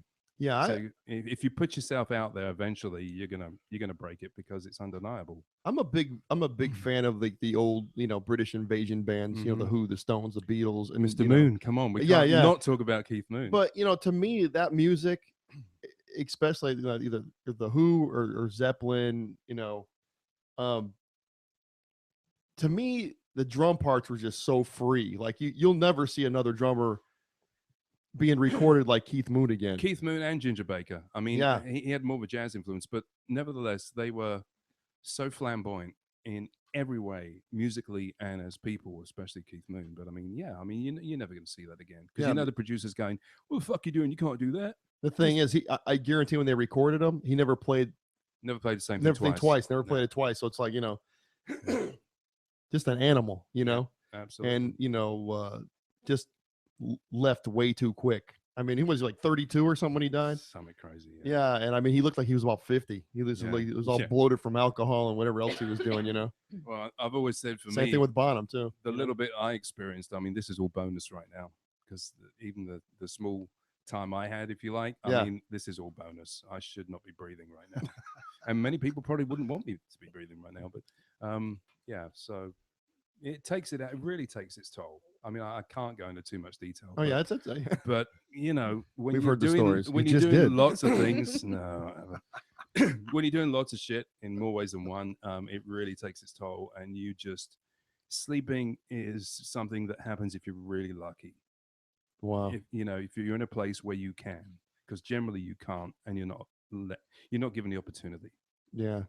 Your presence is needed, or you need to be doing this, or you need to be doing something else. Good morning. The Peruvian marching powder, right? Yeah, something like that. So I don't know how we got there, but I mean, I'm going to be a little biased. I mean, a massive amount of talent came out of Britain. I still think hell yeah, it's still got a different approach, a little bit more risky. In the sense that, musically, they'll I mean, America's got some fantastic musicians and legendary musicians for sure that we could never have done. I mean, Jimmy Page stole a lot of the blues, but then he made it Jimmy Page, and it was shit. This is Jimmy Page. It's not, whatever. I'm a big Who fan. I love the Who, and it's like just to even listen to that. And I always say, who's going to be the next band to put out like a thing like Quadrophenia or Tommy or something? I got a story. I was born in Shoreham by Sea, which is a smuggling town near Brighton, and Brighton's where they shot Quadrophenia, or a lot of it. And of course, the Grand Hotel there was Sting was the usher or whatever. Yeah. Well, it looks like it came out of the movie because it did come out of the movie. But you find yourself walking around the back streets of Brighton, and you go, I know this. Where do I know this from? And there's so many parts you walk around and go around that were from the movie, and you suddenly get that moment of like, oh shit, and you feel like, oh, I'm in the movie, because it's just a part taken from the movie. They shot a lot of the live footage without dressing it up or lighting, and so you just keep. It's like deja vu. Shit, I've been here before, and you're like, no, dude, it was Quadrophenia. Yeah, I remember one time I was up in Dallas, probably like in the mid '90s. I got a couple of friends that I'd love to get in contact with again. I haven't seen them in forever, in 10 days. And we were out in Dallas one night, just drinking, getting crazy. And there's a Hooters in this certain area, right? So we were and it must have been right near closing. I mean, it had to be, I don't know, maybe midnight. So we walk out of Hooters all drunk. There's no cars around. There's like a couple, on the highway or whatever. And I'm walking, and I look around, and I'm like going, Oh my God, I'm in Daily. Was it where Kennedy got shot? Was it Daily Plaza? Dealey Plaza. Yeah, Dealey Plaza. I'm standing in the road where there's an X in the road, Yeah. and I'm standing there going, Standing on the oh X. my God! going, And I this had means something. and I had no idea that we were going there. It just were because the Hooters is right behind the book depository. I mean, the book depository. the book depository. It's like right in the back of there. Yeah. Dallas Alley. It's kind of crazy that it's the same kind of thing, you know? Yeah, it's very strange when it happens to you because it's that moment where you go, yeah, oh, because you think, am I back in that time? Of course, for you that would have been very difficult. Yeah, yeah, but it's a weird feeling. Yeah, so I was looking around and it's a lot smaller than what you think it is. You know, you see it on TV, it looks like a much larger place, but it's very small. Yeah, you know. Yeah, unbelievable. But yeah, what are you doing over there, playing your phone? No, people are asking questions and asking questions. Like, what kind of questions? Oh, buddy of mine, I guess the Facebook feed went out for her, so she was like, "Is it?" No, working? it's on again. Yeah, she told me. It bounces off and on. It's just a. And Mike's upset that we're drinking Gatorade. What? Says that he's on his way with beer. I've got a ton of beer right here. Yeah, I mean, what do you? If he was listening, he'd know that. So what's up with you? How you doing? I'm good. You're good. You're just like chuckling and giggling and laughing and you know. That's how it is when I hang out with these two. So what have you been up to? I haven't talked to you in a while. She's the canned laughter we bring along with us. Ah. So how did I'm just the looks. That's all it is. So hey, so give me the real story on this one because I've been hearing all these fake stories about how she got in the band. You know, like you guys are just like, you know, offering her cash and drugs and whatever else, like, you know, to she said yes to everything too. She's not bashful. She's accepting everything. To please play with our band. I'm a true trooper. This is what you have to do. Warrior. This is what you have to do. Probably better for her to tell the story, but I've heard the story for sure. I want to make sure your stories line up because hers is more something out of a fantasy movie. I've heard different versions too. So. Really? Yeah. There's only one. I can tell you what I know. Yours is the one I went with. There's only one. And you came in afterwards, right? I did. Oh, did you? Okay. He came in after. April, actually, I was made aware of this endeavor. Were you still in when he got in? Mm-hmm. Yeah. Mm-hmm. We rehearsed down there off. Yeah, but originally back in June of last year, it was you, me, Scott, and Sly. Yeah. Sly. Tats by Sly? Yeah. Mm-hmm. Yeah, okay. Sly was a drummer for a little while. Then we had to go a different direction, and then we got Gordon. So Gordon, who's not here, I know, but I got to go back. Fucking useless. Thanks. Could you wear a name tag? Yeah, twat. You got name tags. You probably don't know what twat means. Do you know what twat means? I'll tell you after the show. Tell us not. It doesn't matter. So Gordon, one of the guys, the other guitar player, is not here. A little story about him. I'm a self-taught guitar player. I'm sure that everybody that ever sees me play probably assumes that.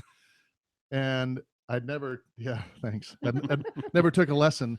But about 10 years ago, I needed to have all this information that was in my head and at my fingertips. I couldn't understand it.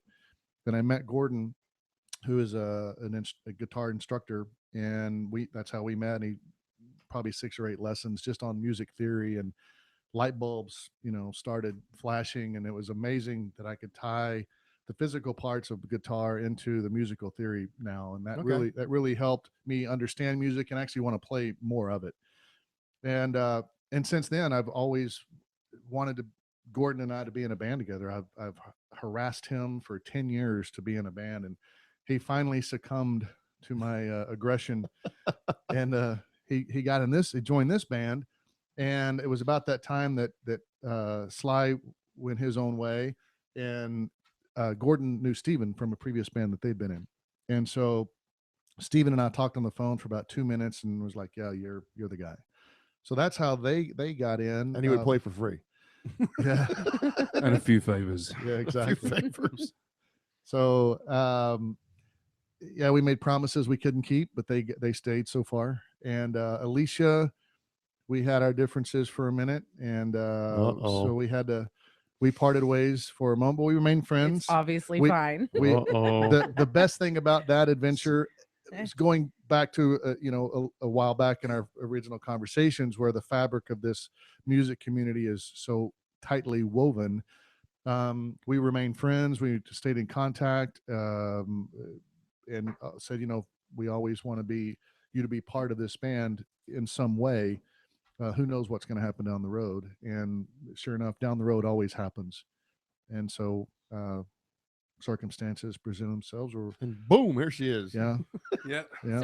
A star is born. So she was back in, and we're, she's a new energy to the band. It's like every time we've made a change, it's, you don't ever, the folks that have been in the band have been so instrumental in making every step what it was and better than the last step. Mm-hmm. And every step we take, it just keeps getting better and better. And hopefully we'll reach some sort of, utopia at some point before we get too old and stop wanting to do it. But unlikely. Everything keeps getting better, and this year looks like it's going to be really great. But she's a hot mess every time I see her play. So I mean, yeah, always liquored up, clothes falling off. I had one drink at the last show the whole night. But it was a liter jug. Was it this big? Was it a hurricane? That's not the show I'm talking about. Was it been doing me and Sean show? Was it New Year's Eve when you guys played? Yeah, we played New Year's Eve. Your pot of back drinks were out. I said, you better go light on that, honey. And she's like, I only had one so far. Remember that? I had 3 that night. Yeah, that. See? Oh, honey, normally I drink a lot more. I know. 3. I can't be. I'll tell you. I'm sure my endurance for alcohol is If I may, I Yes, want you to say, Alicia, that what you bring to the band, what I like the most, is your I got this. Oh, it shows in the sweat in my pictures. No, it's just the attitude of, I fucking got this, and it doesn't matter what you throw at me, I've got it. And that, I just find that refreshing, and I like to see that. And y'all coming on the 1. So, yeah, exactly. Let's meet at 1 if we can, please. Slip me the 50 now. 1.5 sometimes will work. We'll take that at the end. No, I mean, she does. She brings that. A lot of people like, yeah. And again, this is, let's face it, we're doing this. I hate the word hobby. Like, it's like I have to start making model aircraft or something. It's like, fuck that. I used to make little cars. Did you? Yeah, me too. Yeah, little plastic. I had a really cool '78 Corvette that I made. I had a it was 79 8th Trans Am. scale. It was pretty big. Moving on. So, as we digress, just having a passion at this level is quite rare. You have to have a passion for it, otherwise it's you really not fun do. for you. And again, a lot of bands or people who have had success, and then they think, "Oh man, now I've got to play to 20 people." Well, no, you don't have to. Actually, you really don't. Yeah. Do it because you want to do it. Yeah. It doesn't matter. There's 20 people there or 20,000. You should be just the fucking same. You should be awesome, no matter what, because awesome is that good to whoever many people. The last thing on their mind is, well, there's only 40 people in here. Really? And sometimes those are the best shows. Then you better be really badass, because everyone's going to be staring at you and listening. Yeah. I've had shows where it's been, 10 people on a Tuesday night, and those are the best shows. Yeah, go out there because those 10 people are really into it, and you're, especially when they spread out and they look like more than they are. Yeah. I'm over here. But then there's other nights you have, you'd be at Hanover's and have 100 people, and they're just staring at you like zombies, and they're not doing anything. The weirdest thing back in the 80s when I was in England, we would play shows and they'd be fucking packed. There's like all these people, and they'll stand there in utter silence. You'd be playing the song, and you stop, and they go fucking mad. It's like, ah! 2, 3, 4. Whoa! 5, 6, 7, 8. And then they won't let you get off the stage at the end of the night, and they're just like quiet. Or really, it's like Japan's the same way. Really strange. The Japanese audience is like that. They'll sit there and they'll be all polite and they'll clap like when cued, kind of a thing, But they sound a little different. Hello. 1, 2, 3, 4. No, I didn't do that. I didn't. Yes, you did. Yes, I did. I'm in trouble now. We don't edit this show, so it goes out live. We don't care. You know how it is. Back to what Stephen just said. I mean, when it comes to a passion and something that you enjoy, and when you have a chemistry, like Kenny said earlier, with the people that you're playing with, the energy that you can bring and the outpouring of show for it, you can really see it. I mean, if you're not enjoying who you're playing with and what you're playing, and there's not a chemistry, then you can feel the awkwardness and you can cut the tension with a knife. And I do not have that problem with these guys. Yeah, you can tell with some. Our email threads are my favorite part of our day, because I just read back and forth all day long. I can tell you, there's certain bands and in certain, I'm not gonna mention any names, that you could tell. You know who you are. You know who you are, and I'm We going to know leave it who at you that. are. They might know who they are. But they, they're either they complain about when they get there, they phone it in. You could just tell they don't want to be there. I could be home, watching TV or whatever the case may be. And there's just certain people that just fucking live and die to go out and play for whoever they can play for. And that's, I mean, if you show up to a club, you get on stage and you act like you don't want to be there. I mean, the people they're gonna act the same way. Yeah, maybe you shouldn't be there. I mean, Yeah, it's so, really what I that mean? simple. I thought Why waste your time on it anyway? Yeah, it's kind of interesting now. I think a lot of bands who are big in the '80s, like Def Leppard, still big, but they I think they're doing something really clever. They're going on tour with 2 other major bands, so they get whatever band they're with, they get their audience, their own audience, and another band's And another. audience who are kind of all similar, and they're packing massive houses again. but look, I mean, but that's what they used to do back like in the 60s. Mm-hmm. You would get all sorts of crazy bills together. I can't really name them all, but I mean, there would be like Led Zeppelin would play with James Brown, and then there would be like a folk band underneath it. You know what I mean? And the Vandellas. Yeah, but those are the kind of bills that they would have, and Yeah. then and actually all the festivals were the same way. They would have all sorts of acts on those bills. I think you get that to a degree with some festivals. I think ACLs, I don't know what they're thinking. I mean, I say that because I'm totally into new ideas and new music, but I think they should be bringing a few more better known acts with more consistency, because you're going to bring I know it's kind of like it's a given, yeah, we're going to sell this many tickets, we're going to make this much money, but I think a lot more people would attend if there was bigger names that I mean, you often go and you think, I know 2 of these bands, Yeah. and there's 400 playing. Well, it's like Bat Fest. I mean, we go to Bat Fest almost all the time, and we go specifically for one band, and it's Blue October. Yeah. And then they'll list off other bands. I'm like, I don't know who those I did are. Bat Fest in 2008 with Litany for the Departed. Did them last year, and I actually got to meet Justin first and Philip at the hotel. Didn't Ace Frehley play last year? I didn't go. Ace Frehley from Kiss was on there. I missed that one.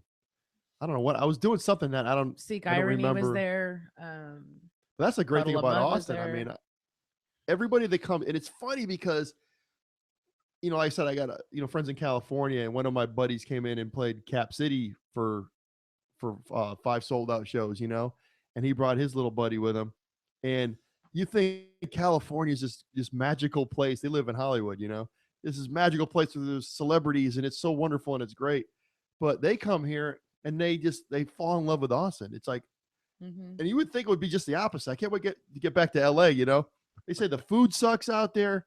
Just all these stories. I'm like going, man, I was going to come out there for vacation to come hang with you guys for a couple of days. I don't even want to go out there now, Oh, it's terrible. And so the podcast afterward, Joey and Lee went on the day after they did their Austin thing, and all they could rave was about the food and how nice the people were and what a great time they had here. And I mean, I'm like, so we're kind of lucky. But then again, all the music, all the festivals we have, even if it comes down to like, the Pecan Street Festival, Yeah. a lot. I mean, the majority, like, 99% of the towns in America don't have all that kind of stuff. For sure. Yeah. And it's, so we're we take it for granted, but there's a lot of, stuff going on, But I think what you were saying also, about here compared to California, there's a mystique with a lot of places where you almost expect to have a good time, or you expect to do this. It's all about the people you're with. Yeah. Purely. I mean, going back when I went back to England a few years ago, I lost a dear friend of mine. I actually missed him by 7 hours. That really sucked. But it's not, when I went back there when my father had passed away, it was a really miserable time because my dad had passed away. But I mean, I wasn't with any friends, just my mother and comforting her. So it was a really negative, dark time, Right. But then I went back, even though I'd lost another friend. It was fantastic because we celebrated him. Yeah. I sat in with a band, we played gigs, and it was all about the people I was with, people I grew up with, and you make that time, you make that magic happen. So I think it's a lot of bullshit about particular place. It's who you're with. Yeah, it was just the vibe that they gave me about the whole place, about just stuff they couldn't get out there, just like fresh vegetables they couldn't get, just weird stuff. No, seriously, he was telling me that. No, this is like I'm serious. This is like no bullshit. Where was he trying to get them? No, he like when they go on LA, he goes, you can, like a tomato. He goes, when you go out and get a sandwich, you can get them, but you got to pay like a lot extra because they don't, like, there's something to do with the drought or whatever out there, and they can't get stuff. And Wow. no, but it's weird. So you So know, you get drugs real easy, but it's a yeah, little bitch getting it's fresh drug, fruit. it's drugs. Yeah, Oh, the I guess weeds. that's why everybody does The it, right? weeds legal out there Yeah. and stuff. You know, the edibles and all that kind of stuff. But just Breakfast? but it's just the little things. You know what I mean? The stuff that we kind of take for granted. You Yeah. would think you go out there and it'd be like this plethora of all this wonderful shit out there, and it's nothing like that. Mhm. You know, but the crowning moment for this guy. You know, I took him to Chewy's, right? Jalapeno creamy ranch. No. You can call me And- Stephen. So I take him for a meal at Chewy's, right? And he fell in love with the queso. He got a plate, and all he would do is eat queso. And every time I talked to him, I'm missing the queso. I'm missing the queso. And he's originally from Was he really high? no, yeah, he probably was. Yeah. Okay. But fair he's enough. originally from Boston, you know, and he moved to LA. I don't know how many years ago, probably maybe 5-6 years ago, and he's never had queso before. Isn't that fucking crazy? Nectar of the gods. But he was just like, and then he took like a whatever was left and put it in a little container and brought it back to the hotel with him, you know, because he was just, and he just ranted and raved on this queso, man. He's like, I'm like, it's just fucking queso. He's smoking some good shit. Is what Edibles. He needs the There you queso go. from Torchy's. That stuff is shit. Yeah, but so that was the highlight of his trip, I think. Lee, That's awesome. if you're listening, buddy, love you. I'll talk to you soon. Yeah, so I think we're gonna try to get out there, like in we're either gonna do a Vegas trip in because Joey's playing over at South Point again in July, or we're thinking about maybe either going to LA at the same time or just doing an LA trip. I don't know. So need to get out of Texas for a little bit, you know. Yeah, but when he comes to passion, it's the same thing with with this whole thing. Mhm. You know, it's funny because a lot of people didn't know or still don't know what a podcast is, and they come up here and they kind of get the gist of it. But then when they see themselves on YouTube or on, this goes to iTunes, it goes to Stitcher Radio, it goes to like about 10 different like audio outlets, and they hear themselves, in a car, then they okay, I get it. I get what's going on with this. I tried to explain it to my mom. She was like, "So let me get this straight. You sit around a table and you just talk." Yeah. And I said, well, "Yeah." Yeah, it's kind of it's in a She's sense. like, "That sounds so boring." I'm it's a like, bit of- actually, it's fun. Don't you think it's a bit like a soap opera syndrome in a sense? People tend to migrate towards the soap opera that reflects their lifestyle. Yeah. Like, I've got to get back for my show. It's like, dude, this is your life, and I don't get it, but I understand why people Yeah. they just get into help them deal with their situations, whatever it may be. But I mean, Like, I'm not a fan of listening to podcasts in the car and stuff. Like David. Oh, is, that's like, all I listen to car. Yeah. David will do it all the time, and I'm like, I can't sit here and listen to someone talk in the car. I have to have music, Well, if it's got to be blaring. somebody interesting, like, I'll listen to like Joey show. I listen all the time in the car. I listen to I never listen to comedians. my own stuff. This will go up and I'll just, I might look at it later on. This is the only one that I'll listen to in the car. Yeah.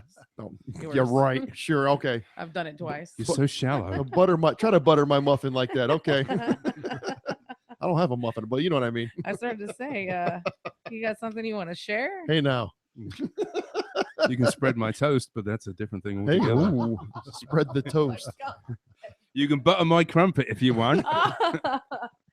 Butter Oh, my my crumpet. I got some jam. Hey, what exactly is a crumpet? Excellent question. It's kind of what is I'm a crumpet? Is it like a dessert? No, it's oh. breakfast. Oh, it's breakfast. Yeah, it's a kind of breakfast dessert. a bit like a waffle, but it's so much better. Really? Yeah. Can you get good Oh, crumpets around here? You can, yeah. Where do you get them? Go to shit, I'm not going to remember the name now. In Round Rock, there's that place which is called World Market. Okay. They sometimes carry them, but also the fancy schmancy Mr. H.E. Butt's nice stores. What are they? You know, the HEB? one. Not H.E.B. The Oh. fancy H.E.B. Oh, There's you two go to of you them. go to that one too. Not World Market, Central Market. Oh, Central Market. Yeah, you should better get them there. Hmm. Yeah, and you can have them just heaps of butter, and yeah, they're quite organic. I think that's the secret ingredient. The Yeah. crumpets are for shit, but the heaps of butter. The You heaps of just wait. butter. You wait until you taste my crumpets. I'm like a foodie, I'm like, I love, because Crystal's is a beast of a cook. I know. mean, I'm oh gonna my unfollow God, y'all just because of the food. you'll see on my thing, there's always pictures of food. There's always all the time. I don't know. I'm just Like the weird like poppers that. you posted yesterday. Oh my, Foodie. let me tell you about those. Mm. Holy shit. Did I see a habanero in one of those? No, they're all habaneros. I can help you. He- I've my got gosh. a He fridge grows full of them. By the habaneros, hundreds. homegrown. Yeah. Huh? They're awesome. Well, I'm doing Carolina Reapers up here. Ooh, boom. Just let me know when and where. Ask Sean Austin about it one time. Oh yeah, but I get those are dried ones. The ones Well, I that's had. true. I got fresh baked. Well, they're frozen, but you know. Yeah, Hit me up at the right time of Oh, year. yeah, yeah. I'll take care of I you. need to take some.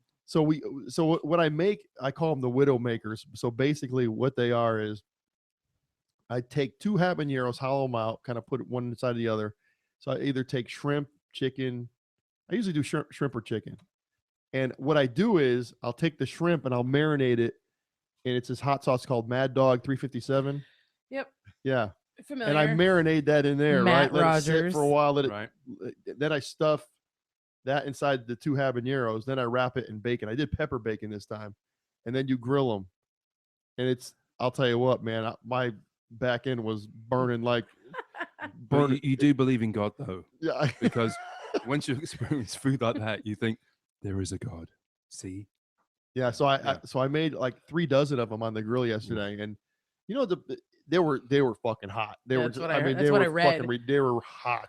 Well, And, the thing with peppers, habaneros especially, I mean, there isn't really consistency. You'll get that one that's going to fuck you so hard. Same thing with jalapenos. And its little brother is like, just give you a smack on the ass. Yeah. Yeah. I mean, they're that varied, so you never really know what you're going to get. Then the Reaper will kill you. Have you ever eaten one of those? Not yet. Oh yeah. I have 11 plants that I grew from seeds, and the frost kind of, I say killed them, kind of. What's the word? Hibernation, I would think. Fucked them over. Yeah. Well, so hopefully in the spring they're going to come back. So if they come back in the spring, we're going to have, hopefully by, I'm thinking maybe August we'll probably get some stuff. Yeah, they get their main crop late in the year. So. Yeah, but the Scoville rating on those is through the roof. I mean, I think the Scoville rating on a I think the jalapeno is like 100,000, and the habanero's like 300,000. Yeah. Well, the Reaper Carolina pepper, Reaper is like 3 million or it's like it's like 1.5 to 2.2 million, and it's hot. It's like the hottest pepper on the planet right now. You're going to need medical attention. Yeah. Same with I'll stick with the habaneros. Yeah, but they were really delicious going in. But this morning I had like 5 or 6 of them, and man, my ass was fucking burning up. And, I'm getting a visual now. Yeah, it's all going horrible. So anyways, I was getting like Rock Hard, the drummer for Rock Hard, Randy. He texted me. He goes, he put little flames. He goes, my ass is burning up, and people will bitch about it. Will bitch and cry about it. Then they'll ask when the next. And then they'll go get another one. Yeah, exactly. So. It's like, yeah, you got to. So how the fuck did we get to ass burning from hello, good evening, and welcome from buttered crumpets? Yeah, but exactly. Went from buttered crumpets to ass. I mean, bleeding. Pretty varied. Yeah. I tell you, we bounce around. We don't play around up here. We just go all over the place. Put it all into one sentence, just the key words. Hashtag the cliff notes. Burning ass trumpets. Trumpets. Another good band. The ass trumpets. It's a bird, isn't it? It could be. A bird that we haven't discovered yet. Yeah. So, oh my God, unbelievable. Hey, so I want to hear the about the English punk scene. I'm really interested in that. It was a fantastic time to be amongst. And really, it kind of took everybody by surprise. So what years was this? 76. Oh man, that's talking like real punk. That's when it really happened. Okay, so America got it a little late. So were you around with the Police and all that? Because yeah, but I mean, really, we wouldn't regard that as true punk. True right, punk's the Sex Pistols, the Slits, the Clash, a lot of those. Yeah. Oh shit, Susie and the Banshees. The Clash. Surely somebody named themselves the Thus. That's an Australian band. It had to have been. Yeah, he was very good actually, but he wasn't punk. Well, I thought it was. You got to imagine. I mean, it was. I didn't live through other areas like the Cretaceous period where major change came in and it was so phenomenal, but punk was like nothing else, and it just fucked people's heads up. And the Pistols they really brought it to the fore, more than, and they just ignited the whole scene. And it was kind of like mild anarchy, but it was eaten up, and it was walking down the street in the King's Road and someone spits in your face. All right. What happened to hello? How are you? That's true. Yeah, true punk. How's it going? Good God. But it was really, I mean, there really wasn't violence per se, but there was an edge to everything. And the guys with the mohawks, all the different colors, it was like fucking 14 inches high, all starched up with soap because they couldn't afford any product. So they just get down the local toilet and soap it up. There we go. But it was just you get the visual I got? When I said soap it up, I Soap meant it the up. hair. On Put the that hair. on a shirt. But, Soap it up with ShackleBone. But it was a bizarre, vibrant time. It was fantastic. And musically, the whole point was that if you could play your instrument, you fucking sucked. You missed the whole Oh, that's point. right. Yeah, yeah. You missed the point. One instance, I don't know who the bands were. 2 or 3 bands that were playing at the Marquee, and Richie Blackmore showed up, and he Oh, just got up on stage. They kicked his ass off and said, "You can fuck off for a start." True story. And Richie Blackmore, I mean, yeah. whoa, great, wonderful, but you're missing it completely, dude. You know, if you can play, there's the door. It was more about the essence of it and the fact that we've got something to say, and it's not how many notes I can play in a second. Right, right. So how long did that scene last? It was intense for 2 years, really intense. 76, 77, 78. By 78, all the dancey boys with their side pockets needed to dance to something. And So was like Generation X, that was like towards the end of that? Gen X was in there with Billy Idol. Yeah. It was in there in the early days. Generation X was 76, right? Yeah, Okay. That was early. Yeah, they were quite a force at the time. I love Yeah. Billy Idol. Generation X were the shit. Yeah. But yeah, I mean, you'll never get that back again. But it was really cool just to walk down the King's Road or wherever in London and be amongst all that and feed off that, because it had an effect on you. You know, I'd be walking around with my denim with Led Zeppelin and Status Quo and all this stuff on. They're looking at you like, fucking retard. You have no clue. Get beat up for wearing Led Zeppelin. Yeah, pretty much. But yeah, it was a great time, and you could just fall into a club, and there was just someone thrown up on stage and just doing it for real, and just get up and wow. And Yeah, just I go had nuts. a boss at one of my old jobs. His name was Malcolm, and he's probably, I'm gonna say he's right around 70 now, and he was from England, and he was telling me stories how he used to go see the Who back in the early 60s, and be it, saw the Beatles and versions as Led Zeppelin and all that, and the Yardbirds and all that stuff, and he would tell me all these great stories, and he had actually like scrapbooks with, not, they didn't really have tickets back then. They kind of with this little bills with the bands on them and stuff. And well, one thing I used to do, being a total dork, I used to collect tickets of shows I went to, but also there's the Melody Maker, and which is a weekly published newspaper, but really thick. There were 3 or 4 Melody Maker sounds, and I forget the other, NME, that was it. New Musical Express. Wow, I remembered. But they would, post all this stuff, and you'd end up cutting it out because you'd probably forget about it. And it was a club down the street from where you were living, so I had all these clippings and cutouts. I wish to God I still had it, because there's some great stuff there. Worth some money too. Oh yeah, I mean, I had a massive scrapbook with all this shit in, but yeah, it was a vibrant scene. You're never going to see that again. Oh yeah. But I think in comparison, everything now is very safe. People would beg to differ, but really, like, oh, let me just get my phone out and film this. Yeah, that's the thing. Really? With that social. I think social media is like, I mean, it's good in one way. Yeah, because promote it's stuff. involved us tonight. So. Yeah. Hello. Podcasts. But it's taken away so The much experience. from everything, Yeah. because you go to shows now and it's like I'm guilty of it. I am. I've been like, watching a band and you're like on your phone, even right now, like you guys were like over and like doing this, kind of a thing. It's just part of the culture now. It is, and it's You I mean, you'd be lying if you said you didn't partake in it. But I mean, for me, shows, it's all about the experience. I don't give a rat's ass about watching it on an iPhone. It goes, oh, this was awesome, dude. Listen to this part.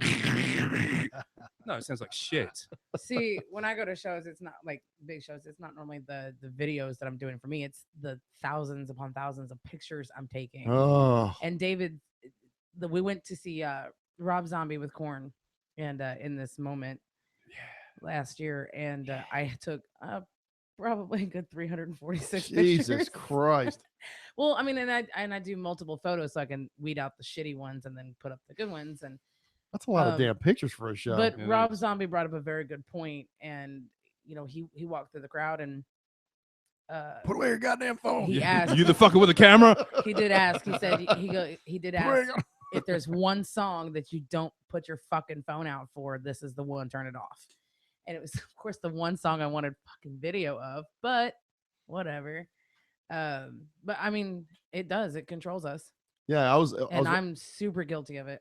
I was watching this video of Slipknot, and there's this guy in the front row had this Corey camera, Taylor probably. and he went up. Corey Taylor, the singer, went up and just went whap, and that thing went. What you gonna do about that? Yeah, he goes, get off your fucking phone, bam! Yeah. The little frisbee phone just flew, and someone got a new phone. Now, like if I'm right in front and like in the pit or That's whatever, like disrespectful. that's where I wouldn't have my phone. But I mean, I'm in the back in the seat. I mean, if I go to an arena show, I'll take maybe a couple, 2-3 pictures. Like the party yesterday, people are snapping pictures. I didn't take one picture yesterday.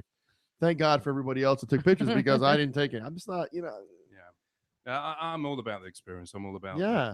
the live experience, that moment, because you're never going to see that again. You look at Yeah. a picture and it's a picture, it's a photograph. It's yeah. I mean, it's not real in that respect. it's nice getting pictures with the people in the bands or Yeah. whatever, hey, but to sit there and just like be noodling on a phone all night. You know what? If that floats your boat, why not? I mean, whatever. If you get off on that, that's fine. I'm the one. I saw in this moment a little while back up in Belton, of all places, and they were fucking awesome. In Belton? In Belton. Belton there, boy. Yeah, there was I'm trying to think who they're on with, but they go on a 3 roster with 3 bands, and I figured it out because she sings so fucking hard and raw. Mhm. She ain't gonna last more than 30-40 minutes a night. She's just not gonna be able Yeah. to do it. So that's She why because she did 30 minutes at Right. the show we were Let me at. let me it's an awesome 30 minutes, but let me tell you about that girl. What's her name? Maria Maria Brink. Brink. All right. Well, the show that I saw her, she looks like she slept in a ditch the night before because she came out. She's rough. No, she came gonna out. tell No. She came out. She looked like she had leaves in her hair. She had one shoe on. She had the one with the she had a shoe on That one must foot. have been for the Big Bad Wolf song. No, this is when she walked out. She had Oh. one dirty foot. It was like she had these like what do you call it? What are Legs. those? No, not legs. What are they- Fishnets. fishnet stockings, all There you torn up. go. But she comes out with one shoe, and the other foot didn't have a shoe on. She had like leaves in her hair. It's like she probably just slept in the ditch the night before in San Antonio. I don't know. She came out. I'm like, what happened to this chick? She Maybe she's confused. she's I the don't know. metal version of Lady Gaga. She doesn't give 2 shits what No, anybody I can thinks. tell. Love her. And I'll tell you though, her theatrics, she puts on a show. Oh, I actually totally, I yeah. actually bought the last album. I love it. Black Widow. Black Widow. Black Yeah, yeah. Yeah. Black Widow. Yeah. My Was favorite it was album. sex metal Barbie? Is that? Yep. Yeah, Yeah, that's the yeah, one with that. That's one I yeah. have. Yeah. And the one before that's really good too. That song took me a while. I was like, What's that one too that they have the Rap. video for? They Sick got a Like lot. Me. They Sick opened Like up. Me. They opened up with Sick Like Me. Yeah, Sick Like Me, Yeah. Big Bad Wolf. Big Bad Wolf. Big Bad Wolf is the Fucking song brilliant. that's the song that I saw a video. It's really weird. The new bands, how I'll find out about them. It's like, it'll be like 3:00 in the morning. I'll just be noodling around somewhere on TV or whatever. That's me. And something will pop up like, oh, that's a good tune. Yeah. So I'll listen to that tune and I'll go buy that record.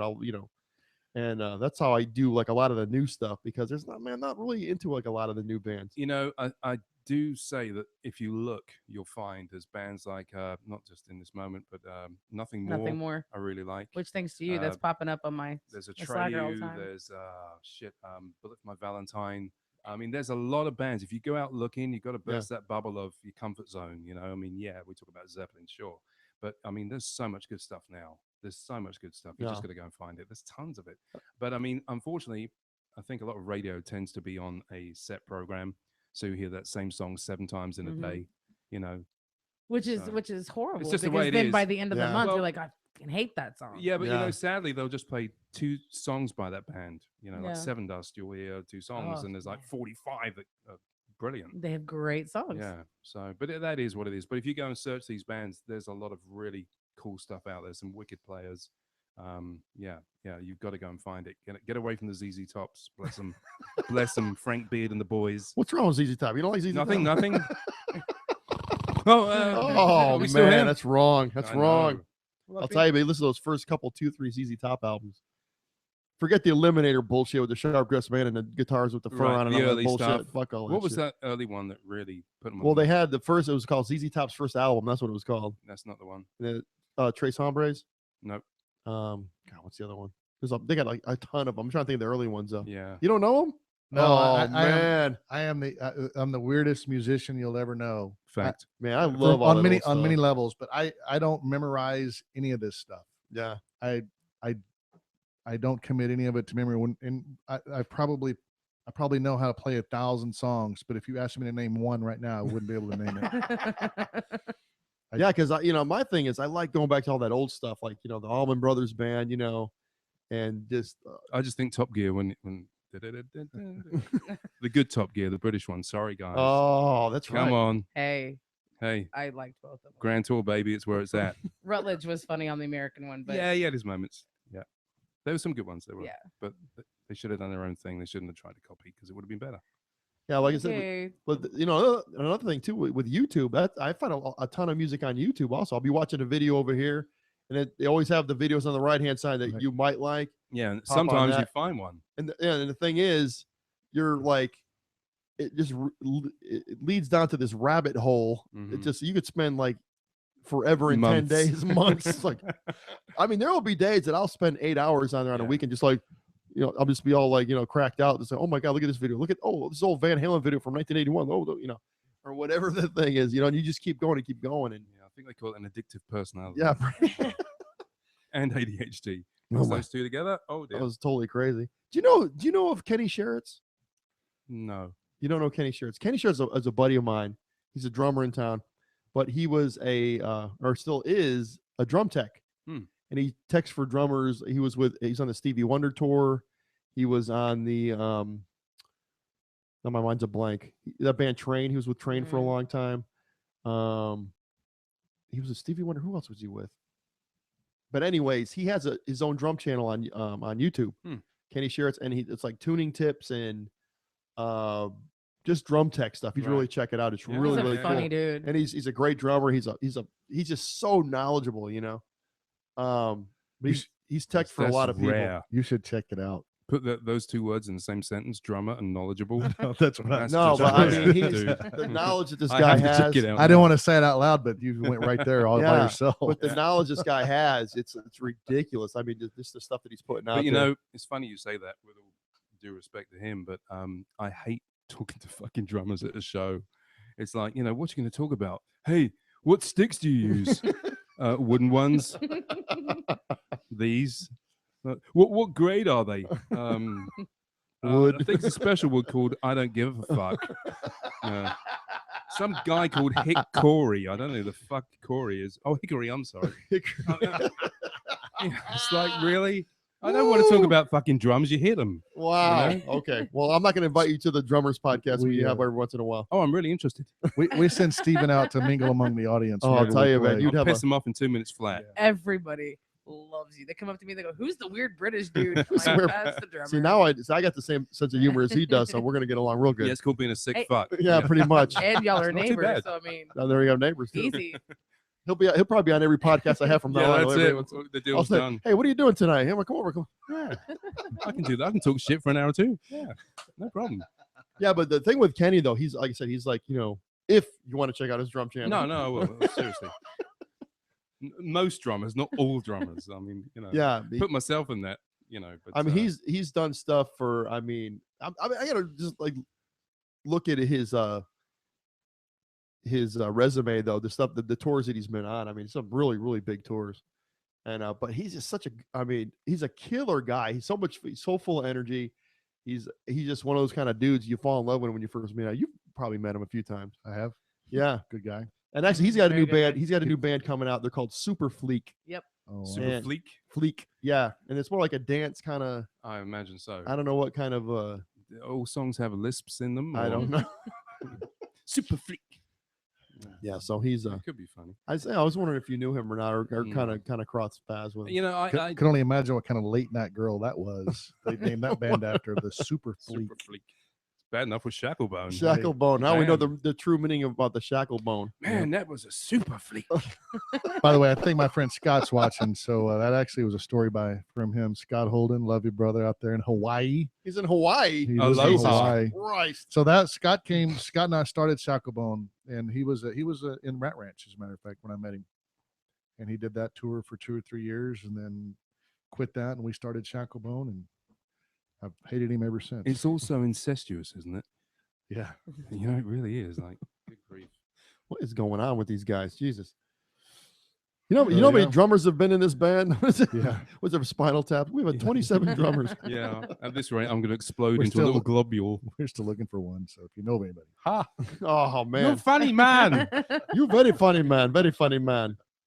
Yeah, but great drummer though. By the way, Yeah. great drummer. Yeah. Well, Very thank I you. was very impressed. I was Good. Thank you. you know, you don't. not depressed, but impressed. Well, that's good. That's really good. Yeah. You don't really you know, when you're in Someone's- trying to play music, you don't realize how much you depend on the drummer. When you don't have Yeah. to think about, Yeah. you don't have to think about things. You're so screwed. I know. He's trying to dig. Look, his- I'm trying to lie, and you're not he's trying letting to- me. He's trying to dig You're- himself you're- out of a hole. and I'll it's back just- you up. I'll back you up. Really, that's very interesting. Go on. No, it's really easy to play whenever a guy like Steven's playing drums. It's easy to know where to go and where you're going. You know where the song is headed. Yeah. I think I can only remember one collision that you've had, which was hilarious. But You had to bring it up. but other than that, you just Such a follow him, wanker. and he'll lead you to the end of the song, and sometimes to the And end of the song smile. Put my early. happy face on. I'm a wanker. Wait a minute. I did. Hey, I had to tell that. let story. me ask you: I had to tell that story. was it at the last show at Hanover's? No. Could have been. No. Because there was one tune that kind of went south for a couple of seconds, and then Oh, y'all landed We- on the one. Or yeah, no, we It did. wasn't me. no, I No. think it was you. Yeah, well, For- go yeah. ahead. I think it was There where we- you kind of came. You Yeah. started too early, and you kind of came around, and Yeah, it's what we call I noticed. fuck up. I Yeah. noticed. Yeah. I got to tell the story. Is we were playing Plush. Elisa's like, by Bobby, shut up. Stone Temple Pilots, and we come to that You're gonna long get me break, Fired. I did it so well though. and he stops. Like you're supposed to stop, and there's a There's a brief there's a, hiatus. There's a right? long count, and so we just wait on him, and so we were waiting. It's the He looks longest at me and he fucking goes, count ever. "Are we doing? What's the next song?" And I was like, A 24 counts. We're we not- haven't, we we're haven't not- finished this one "We're yet. not done with this one yet. How does the rest of it go? Why don't you just count us back in, and we'll meet you at 1, and We'll do you'll all over figure it out." again. You'd have a little comedy routine in between, you know? Yeah, it's like all of a sudden went. And the worst thing is on his drum kit, there's like 14 microphones. So I'm sure we're whispering to each other, and it's just blaring out. They'll over never the PA. know. Yeah. No one will ever know. We got this. So he's like, "Okay, I'm just going to count to 4 in the same tempo before, and we'll see what happens." Yeah, it's like 94 beat break. And like, Jazz improvisation. Nice, Oh, really exactly. nice. Yeah, it was like, yeah, Derek Smalls on the bass. He wrote this. Yeah, it was a dark moment, but it all came to realization. I went, oh yeah, There's 2, 3, 4. Is that on video? Because I'd like to see that. Oh, Hopefully I'm- not.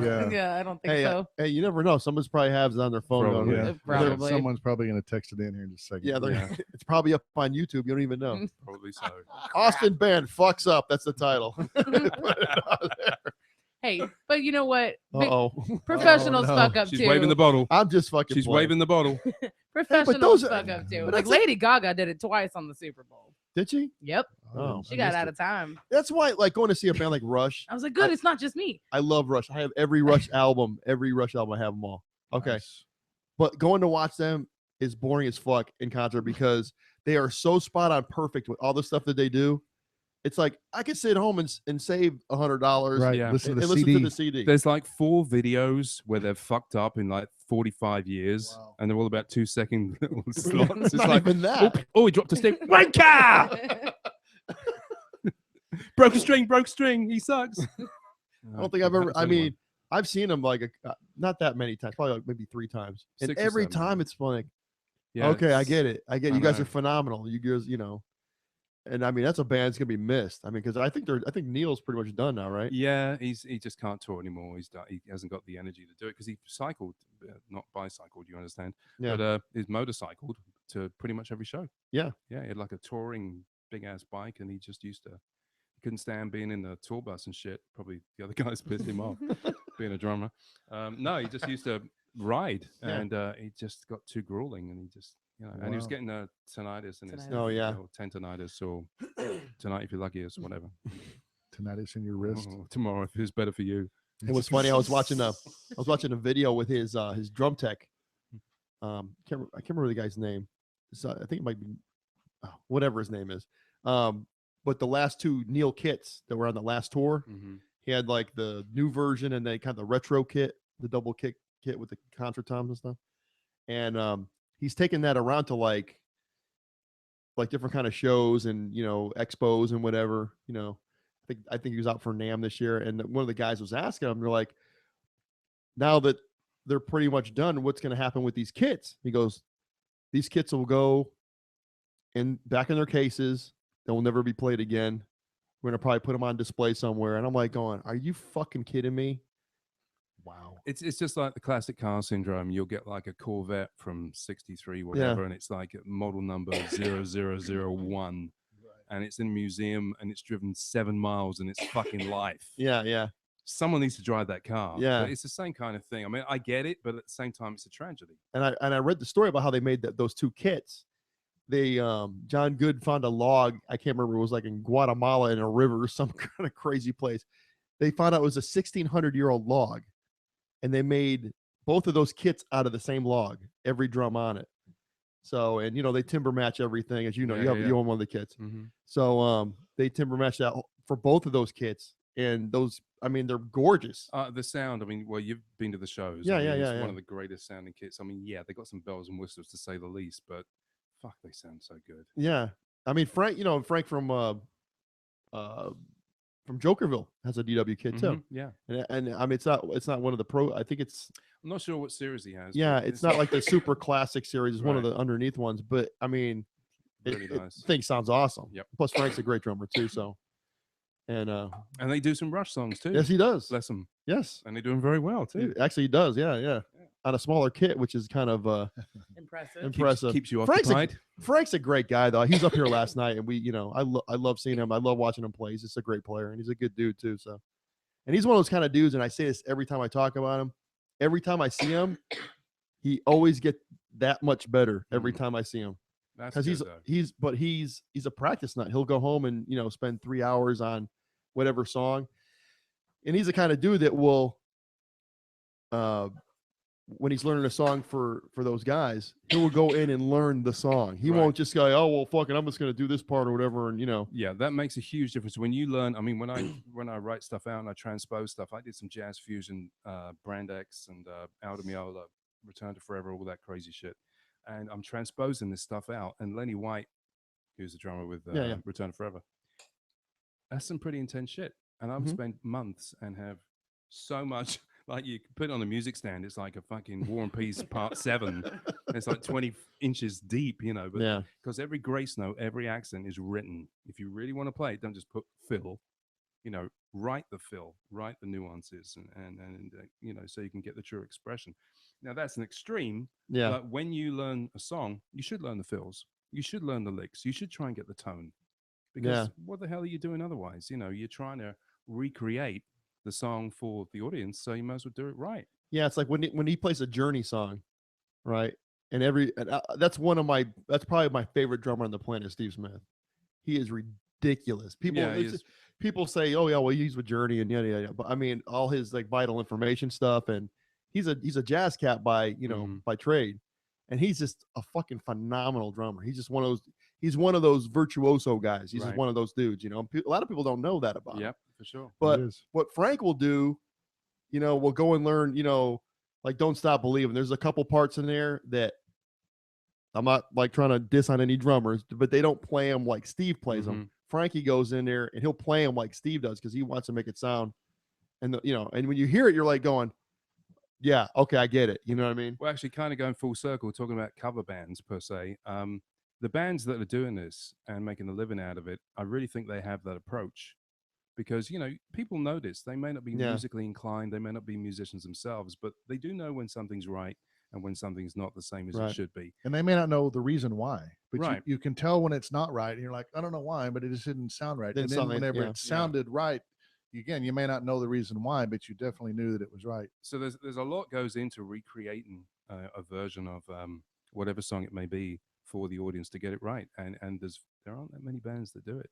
They just kind of do their thing. Yeah, well, sounds like it. Well, because a lot of the stuff, I mean, on the albums, you can't like really decipher what they're doing. You know what I mean? Right. Yeah. I mean, but if you do it to the best of your ability and you make the effort, it's going to be well received, and you'll get respect through that, whatever. But it cuts out the difference between the bands who just are doing it to make a buck or they don't care. It's about caring. It's about passion. If you care, you'll make the effort. I need a tissue. I was very deeply moved by your. I was just going to round that up by saying I'm really fucked in that case. Not with a tissue, but Tito, do you have a tissue? Yeah. Yeah, but like I said, when it comes to Frankie, I mean, he's that kind of guy, you know. that's And good. he's just Good to hear. yeah. I mean, I love that band too. I mean, and it's kind of cool with the bands coming out now because there's a lot. I mean, for a long while there was those bands that played the same 3 sets pretty much, you know. But now people are branching out, doing different music, and Well, don't you think a lot of that is due to the fact that a lot of people have died? No, but people who go out, they aren't the people who went out 20 years ago. There's a younger people going Yeah. out. The people who went out and partied, I don't know, 10, 15 years ago, are married with kids and they're staying home watching movies. right. And their kids are going out. And yeah, they want to hear Journey. Yeah, they want to hear, but they also want to hear newer stuff too. See, I think you've got to bring in that newer element. Yeah. Not necessarily 2017 music, Right. although God, there's nothing. No, there's some good shit. But at the same time, it doesn't all have to be 1981 to 1985, Right. right? I mean, let's go 1986. Well, I mean, at you know, least. the thing about it when you're in a cover band and it comes down to this is basically you want to play music for the girls to get out there and shake their asses. So they get all sweaty, they get all hot, they go to the bar, they buy drinks, and then they just go back out, dance some more, get some more drinks, and it's just a revolving door of My mind's shaking going their- way further than that. shaking at the their moment. shaking their asses and buying drinks, and everybody it's a win-win, and the lottery has been won. It's You know, for the club owners, it's all about putting asses on the floor. that's what it's about. It really is. So I like Kenny and I were discussing this earlier. There's going to be times when you're playing a song you really don't want to play and your heart's not in it. Oh, well, Yeah. it's kind of your job, you know, because that's what you got to do. And I'm as guilty as the next guy. I mean, there's songs that I don't want to play and I realize I'm going to have to play them. And well, you got a choice. Yeah, Robert Wagner told me up here the other night. He said, he goes, my best moments of when I'm playing is like when 2 guys are surrounded by 20 chicks and they're all dancing and having a good time. And those 2 guys are like having the time of their lives. I'm in heaven. He Don't stop the song. He goes, those are the good moments for me when I'm up there singing. So, you know, that's what it's about though, you know. That's what it's about. You can Yeah. never get above your own station. You should always remember, you know, again, it goes back to 4 people in a room and those 4 people leave and say, you guys were fucking awesome. Yeah. Or there's 40,000 and they say, because you can't understand them, they're too far away. No, I mean, it's the same thing. Yeah, and it yeah, should yeah. always be. You've got to have that connection and make that effort. And then everyone's a winner. Like you said, Yep. everybody has a good time, genuinely. And and where this band comes from, that has always been the struggle because there's the bands in front of us or that we look up to and respect, like we talked about earlier, Rat Ranch, LC Rocks, Suede, those Yeah, yeah. guys. You know, they've been there, they've done it, and they you know, they're all 15, 20 years into this, so they've got a great system and a great following. When you're sort of new like we are, you know, how do you find that mix that keeps those people dancing like you talk about, but you don't want to do what they're doing. There are, you know, we don't want to be the copycat band. We want to be, Right. If there is such a thing, we want to be an original cover band, if that makes any sense. We want to do our own thing, but we want to still have that same vibe with the girls to Right. go out there and do their thing and get Yeah. sweaty and go to The the bar. key is not scare people off. I mean, because you could go and play 40 songs from, you know, 2000 to 2015, and people say, "What the fuck is this?" You know, and you may love it, like Yeah. Hailstorm. I mean, they're big, but Yeah. they're not big enough to know. Most people wouldn't know one of their songs if you threw it at them. Right. Yeah. So you got to be very careful what you choose. We've found that we've tried some songs, they fell flat on their ass, but they're really good songs. But if someone They just doesn't don't know it, work. then That- they're leaving the dance floor. That's why I think a lot of the bands coming out, like they're doing the tribute bands now, you know? Mhm. Yeah. And Yeah. I think pretty much they have their crowds because if you're going to see, Stone Temple well, Pilots yeah, cover band. yeah, or a Judas Priest band or a, you know, Iron Maiden band, you know what you're getting, you know what I Yeah. mean? Yeah. They're not Well- going to be playing Lady Gaga during their set, you know what I mean? There was Right. three bands at Hanover's that I wanted to go and see, and there was a Stone Temple Pilots, was Rage Against the Machine, Soundgarden. and Soundgarden, Mhm. but I Ken Lau. unfortunately didn't make it. But Yep. that Yeah. sounds like a fucking Yeah. blast. Sounds great. Yeah, I've got to go check that out. Yeah, so that was what, a couple nights ago, right? That was just the other night. That was Saturday. Saturday. Yeah, we were Saturday. trying Yeah, to because Ken Lau was trying to get us all Yeah. out. we were I trying think to I was drinking heavily for some reason, so couldn't make it. You know how it is. heavily. Yeah, because we were trying to get out. We had to, you know, try to get this party going and everything, and Let's just, get this party I had started. to be prepared. Shit, if for I a knew you were bridal over here, we shower. should have came over for a Yeah, little bit. shit, Yeah, yeah. next year you'll be here. You're though. already drinking. We do it every year. It's just it was the 10th anniversary this year. Nice. So was wow. it just for the Super Bowl or? yeah, just do the Super Okay. Bowl. Just do the Super Bowl party. I'll And then come anyway. We have I our don't little understand we any have of our it. we have our little parties in here. So I'll come and cheer. Yeah. you know, and what you brought up about building that crowd, it's the same thing for what I do. You know what I mean?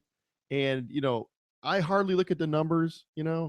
And sometimes I'll look at them, but I won't get like disgusted if like, oh man, I only got like 80 downloads of this episode, off of iTunes or whatever. You just got to let it go and just take it for what it is. Take the bad comments, and I've had some comments on here been pretty ugly, but I just laugh at them because I'm like, if you don't like what I'm doing, or or who I have up here, or what we say, or someone offends you, well, go fuck yourself. I mean, it's not your thing, it's mine. You know what I mean? Well, if they have fingers, they can probably change the They channel. can change the or channel. something. You ain't got to tune in. Or stick it up their ass. That'll work too.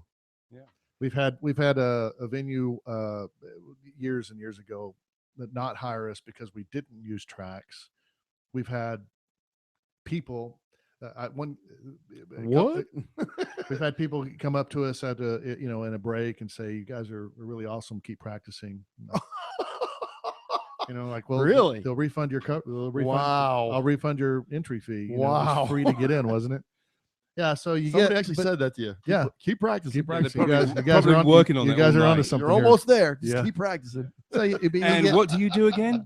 Yeah, but hey, Oh, you're a cook. you were the my guy. You were God, the that's guy that was awesome. just out there banging your head the whole time we were playing. So Oh my God. you get that. You get the whole gamut. And you never know who's going to be out there. Use Right. both hands. We try to do our thing and make them happy.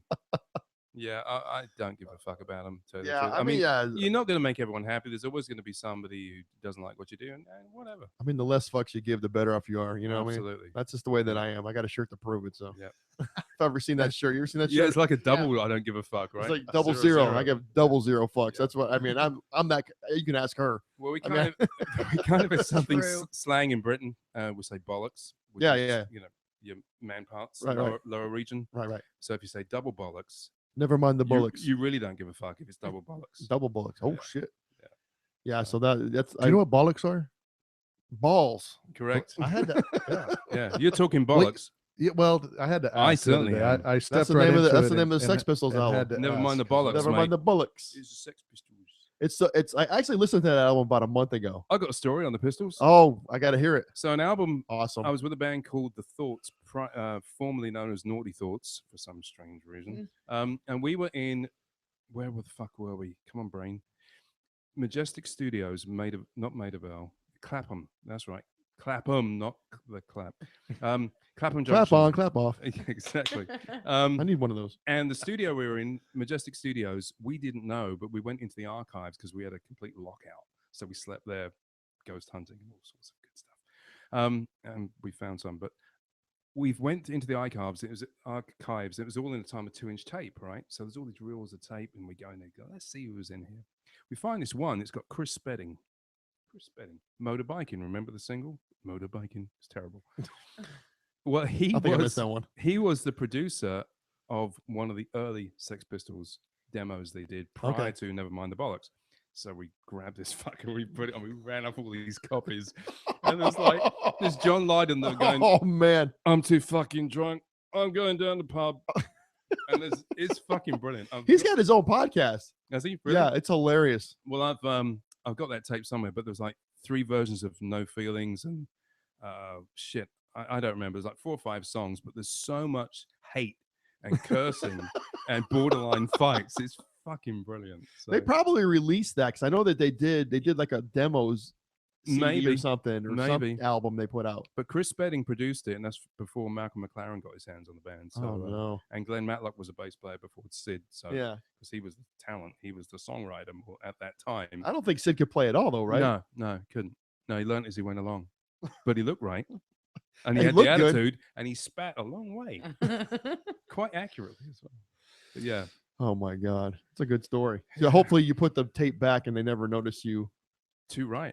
Yeah, you still have the Still got it on a cassette tape somewhere. I have it. I know. that's I have probably worth a lot of money Yeah, if they I didn't know. release it. And my buddy, guitarist in the band, Mark, who's not listening, but if you are, hi Mark. He was a huge Pistols fan, and he almost wet himself when we found that. It was like, So oh my God. they had one album, that was it, right? Yeah, Nevermind the Bollocks was the only one. Yeah, they were initially a publicity stunt that went right. Yeah. Malcolm McLaren was selling an idea, and but then the idea worked. Like and the boy they band just of got- punk, Kinda. sort of, kind of like that, like a boy band. McLaren was a pretty much marketing genius, but he just played one off against the other. But I mean, if you've never seen the movie, what was the movie called? Do you remember? What's Sid and Nancy or No, before that, The Great Rock and Roll Swindle. I've heard of it. I've never seen it. Check it out. I wonder if I can. Yeah. I wonder if it's on YouTube or whatever. Probably, yeah. And that I tells love you- all those old docs. That pretty much tells you the whole story of the Pistols. Awesome. Yeah, it is. I'll check- Awesome. What is that called? I'll just listen on the Great podcast. Rock and Roll Swindle. The Great Rock and Roll It Swindle. stars a certain Mary Millington. You may know who that Is is. it a documentary or an actual like a movie? It's A little both. yeah, kind of. Okay. It's a movie, I guess. Yeah, but done in the documentary style. Okay. She's a porn star. Oh, hey now. We'll have to definitely watch it then. I had to drop that in. He's looking at me going, "Who is this person?" It's really funny because of Sid and Nancy. A lot of people don't know that Courtney Love was actually in Sid and Nancy. Yeah. So Yeah, I thought they did really well. I mean, I never. it was a crazy movie. Yeah, I mean, it was a crazy time, but I mean, you only heard really hearsay. You didn't really Yeah. know what went on. But I think they did a pretty good portrayal. Yeah. Well, to this day, they still don't even really know what happened over. Was it the Chelsea, right? Yeah. The Chelsea Hotel where all that went down. Yeah. in Yeah. Europe? Well, the best story comes from John Lydon. He did they were looking back, and he got pretty tearful about talking about Sid, because he was just this young kid who's just, Yeah, well, he did like a little solo tour. Because I remember he played I think it was in Dallas, where he played like some cowboy bar in Dallas, and they almost pretty much killed him because he was up there just talking a bunch of shit, and he couldn't even play, and it was just he came in all fucking jonesing out and everything, and just was just a fucking mess. yeah. Just, Like I said, there'll never be another time like that. Yeah. But, like I said, social media kills it all because you can't. I mean, I can't walk outside my door without someone posting it somewhere. Yeah. And there's people that are like, I won't name names, but like, people back in the 70s, 80s, and maybe early 90s that were like thieves for a living, shoplifters or whatever, burglary or whatever. They said we can't do that shit anymore because we'll get caught. There's cameras everywhere. Yeah. Go to England, man. I mean, there's just cameras everywhere. It's insane. I mean, it's Insane. just it's insanity, Yeah. And part of it, I really love it, but on the flip side of that coin, it's like, we always talk about like when we're kids, part of my childhood was like making crank calls, on the telephone. You can't do that shit anymore. Caller ID, your name pops up, your number pops up, your location pops up, I mean, that's what we did on a Friday night when we were Yeah. kids, How did the Jerky Boys get away with it? Oh. Funny shit. I can't get my son away from it. And I still listen to those. I actually got all Irritating. 5 of them on CD. It gets really incestuous, that stuff. Some man. of it's It's crazy. Frank Rizzo. Yeah. That's the best one. The Frank Rizzo ones. Ali, come on. Sorry, what's your name? This is Frank Rizzo. Should what's I bring my fucking tools? What's up there, slap nuts? Hey, liver lips. Yeah, those are. Can't do that. It was really funny because shit. what they would do with the whole Jerky Boys thing, they would have to call back and get rights for them to use them on the albums. So actually, some of them were like, "Well, you're going to pay me," and I think they were paid up to like $5,000 or $10,000 for some bits that they really were that good and really wanted to use. So they have to Right. pay the money out. But they had gold and platinum albums on their walls from the Jerky Boys Wow. because they sold like millions of copies of that shit It was back in funny. the day. It was funny, hilarious. Funny's funny. I mean, sometimes yes, it's offensive, but hey, you know what? Live with it. But we would- someone's made fun of me, of you, of everybody. It's a joke. Remember the joke? Is it hurting anybody? If it is, it's not funny. But otherwise, it's humor, for Christ's sake. Yeah, but we would spend hours on a Friday or Saturday night, even during the week when we were kids, And calling then up people, old people, and just then giving you'd them fucking recite harassing. lines all day at work. Yeah. I miss that kind of shit, but it's just would I like do crank calls now, being 49 years old? Yes, I would. Good You answer. have Good And I answer. actually to have. me. Oh, did you hear this story? We're about to. This I'm is sad. This is a great I'm story. actually really sad because I went to look for the voicemail the You other day. deleted No, it just it expired in my visual Oh. voicemail, so it got rid of itself, and I was like, "Fuck." So he It's talked a good earlier about story. having a steel toe birth control on to a couple of friends of mine, Andrew and Michael Caldwell, their That was brothers, like yesterday. and Brandon Muscayo. And me and David are watching some movie. I don't remember what. My phone, I guess, rang, but I had it on silent because I'm watching a movie. And movie finishes, and I'm like, I have a voicemail. So I put it on visual voicemail, and I just stick it on play. And it's like, I'm calling in regards to your ad on Craigslist about what was it? It's an erotic What, massage. Erotic massage. And I'm looking at David and going, what? Who the fuck hacked my account? Like, and I'm freaking out. My name didn't pop up. My And, number did though. His number did not pop, or his name did not pop up. And so I went out for like 2 minutes. I'm like, it just kept I'm going, really and in need. I don't have a girlfriend, and I wish I have money. I just need a massage. And I'm literally like, and I'm I'll not, pay I'm not extra. putting, I'm not How putting was it two going and two on? together. And It so was I'm real. just It sitting there was going, brilliant. The whole thing. It was awesome. It was actually really brilliant. It was pretty funny. You can start with my hair. I listen. I turned it off, and I look at David and went, someone fucking used my name for erotic massage. And I was actually like legitimately kind of fucking pissed off and confused. And so I re-listened to it, and I hear Michael in the background laughing, and I'm like, those motherfuckers. Hey, Crane called me. It was one of my from best the works. podcast, It was 'cause awesome. It was the first night that he was able to do call-ins. Yeah, because I have a hookup for phones, and what you hear on the phone, what you hear on the other end of the phone, you hear the board, everything on the board, so everybody can talk to everybody, and you hear it back, and it's a cool little thing. So we said let's call somebody. So we called her up and did that. It was fucking Just hilarious. so you know, you never get my number. Yeah, this is the INS. Kind of forgot Mike had my number. Asshole. I see you watching right now. Somebody's watching. Mike Caldwell. Oh, what's up, Mikey? Just in I gotta have those guys back up. Those guys came up here and they're nuts. in a blaze of glory. These guys, came up with like they're bulldozers. Bulldozers. That's the word. And they came up with like I think 2 12-packs of beer, and they were just like going nuts up here.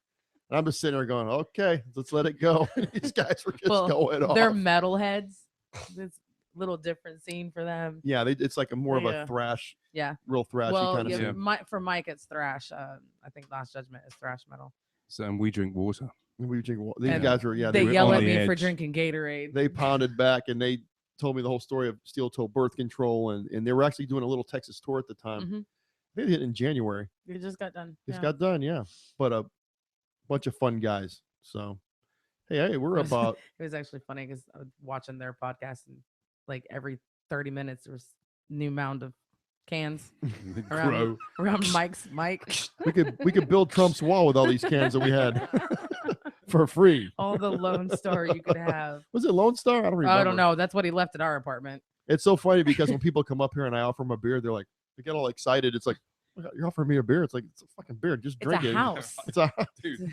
People are most impressed. They were impressed by the refrigerator, the lava lamp, and the gumball machine are the 3 things that are top. And you put those 3 together, it's just fucking awesome. And then you It's add like a skull. It's like it's the vodka bottle. Yeah, this is it. I don't know where that came from. I actually think Crystal, one of her friends, had it and just said, "Oh, put this in the studio," kind of a thing. So yeah, we haven't fully decorated yet. So except for the Tawaka bottle. Yeah, that's the Tawaka, the famous Tawaka bottle. When Sean, were you part of that? Not the first one. The second Jesus, one. Yeah. Okay, what do I need to know? Oh, the first one was Amy, Sean, and Kitty came up here, and one had a big ass bottle of wine, not the small one, the big one, the grown up one, and the grown up one, and then the other one brought a bottle of Tawaka, and they proceeded to get shit faced over like a course of like 2 hours, 2.5 hours. I think I need to look that one up. Yeah, then we ended up funny. But then we ended up on the couch listening to Pink Floyd. Amy, poor Amy. I was seeing the pictures like, oh, she looks so rough. I'm a real big Pink Floyd fans, and they did this. They remastered their whole catalog, and I bought like all the good ones. So we were out there listening to Animals and Wish You Were Here and The Wall, and I have like a 7.1 surround sound out there, which it's awesome. I love it. It's the dog's bollocks. Yes, that means it's good. It's yeah, and we sat out there till like it was probably 1 or 2 in the morning. I think actually Sean stayed here for like 2 days after that. No, it was funny because is this where Tawaka comes from? She couldn't drive. She lives like she was way out in BFE. Yeah, we're near, towards the lake, out like past the dam and everything.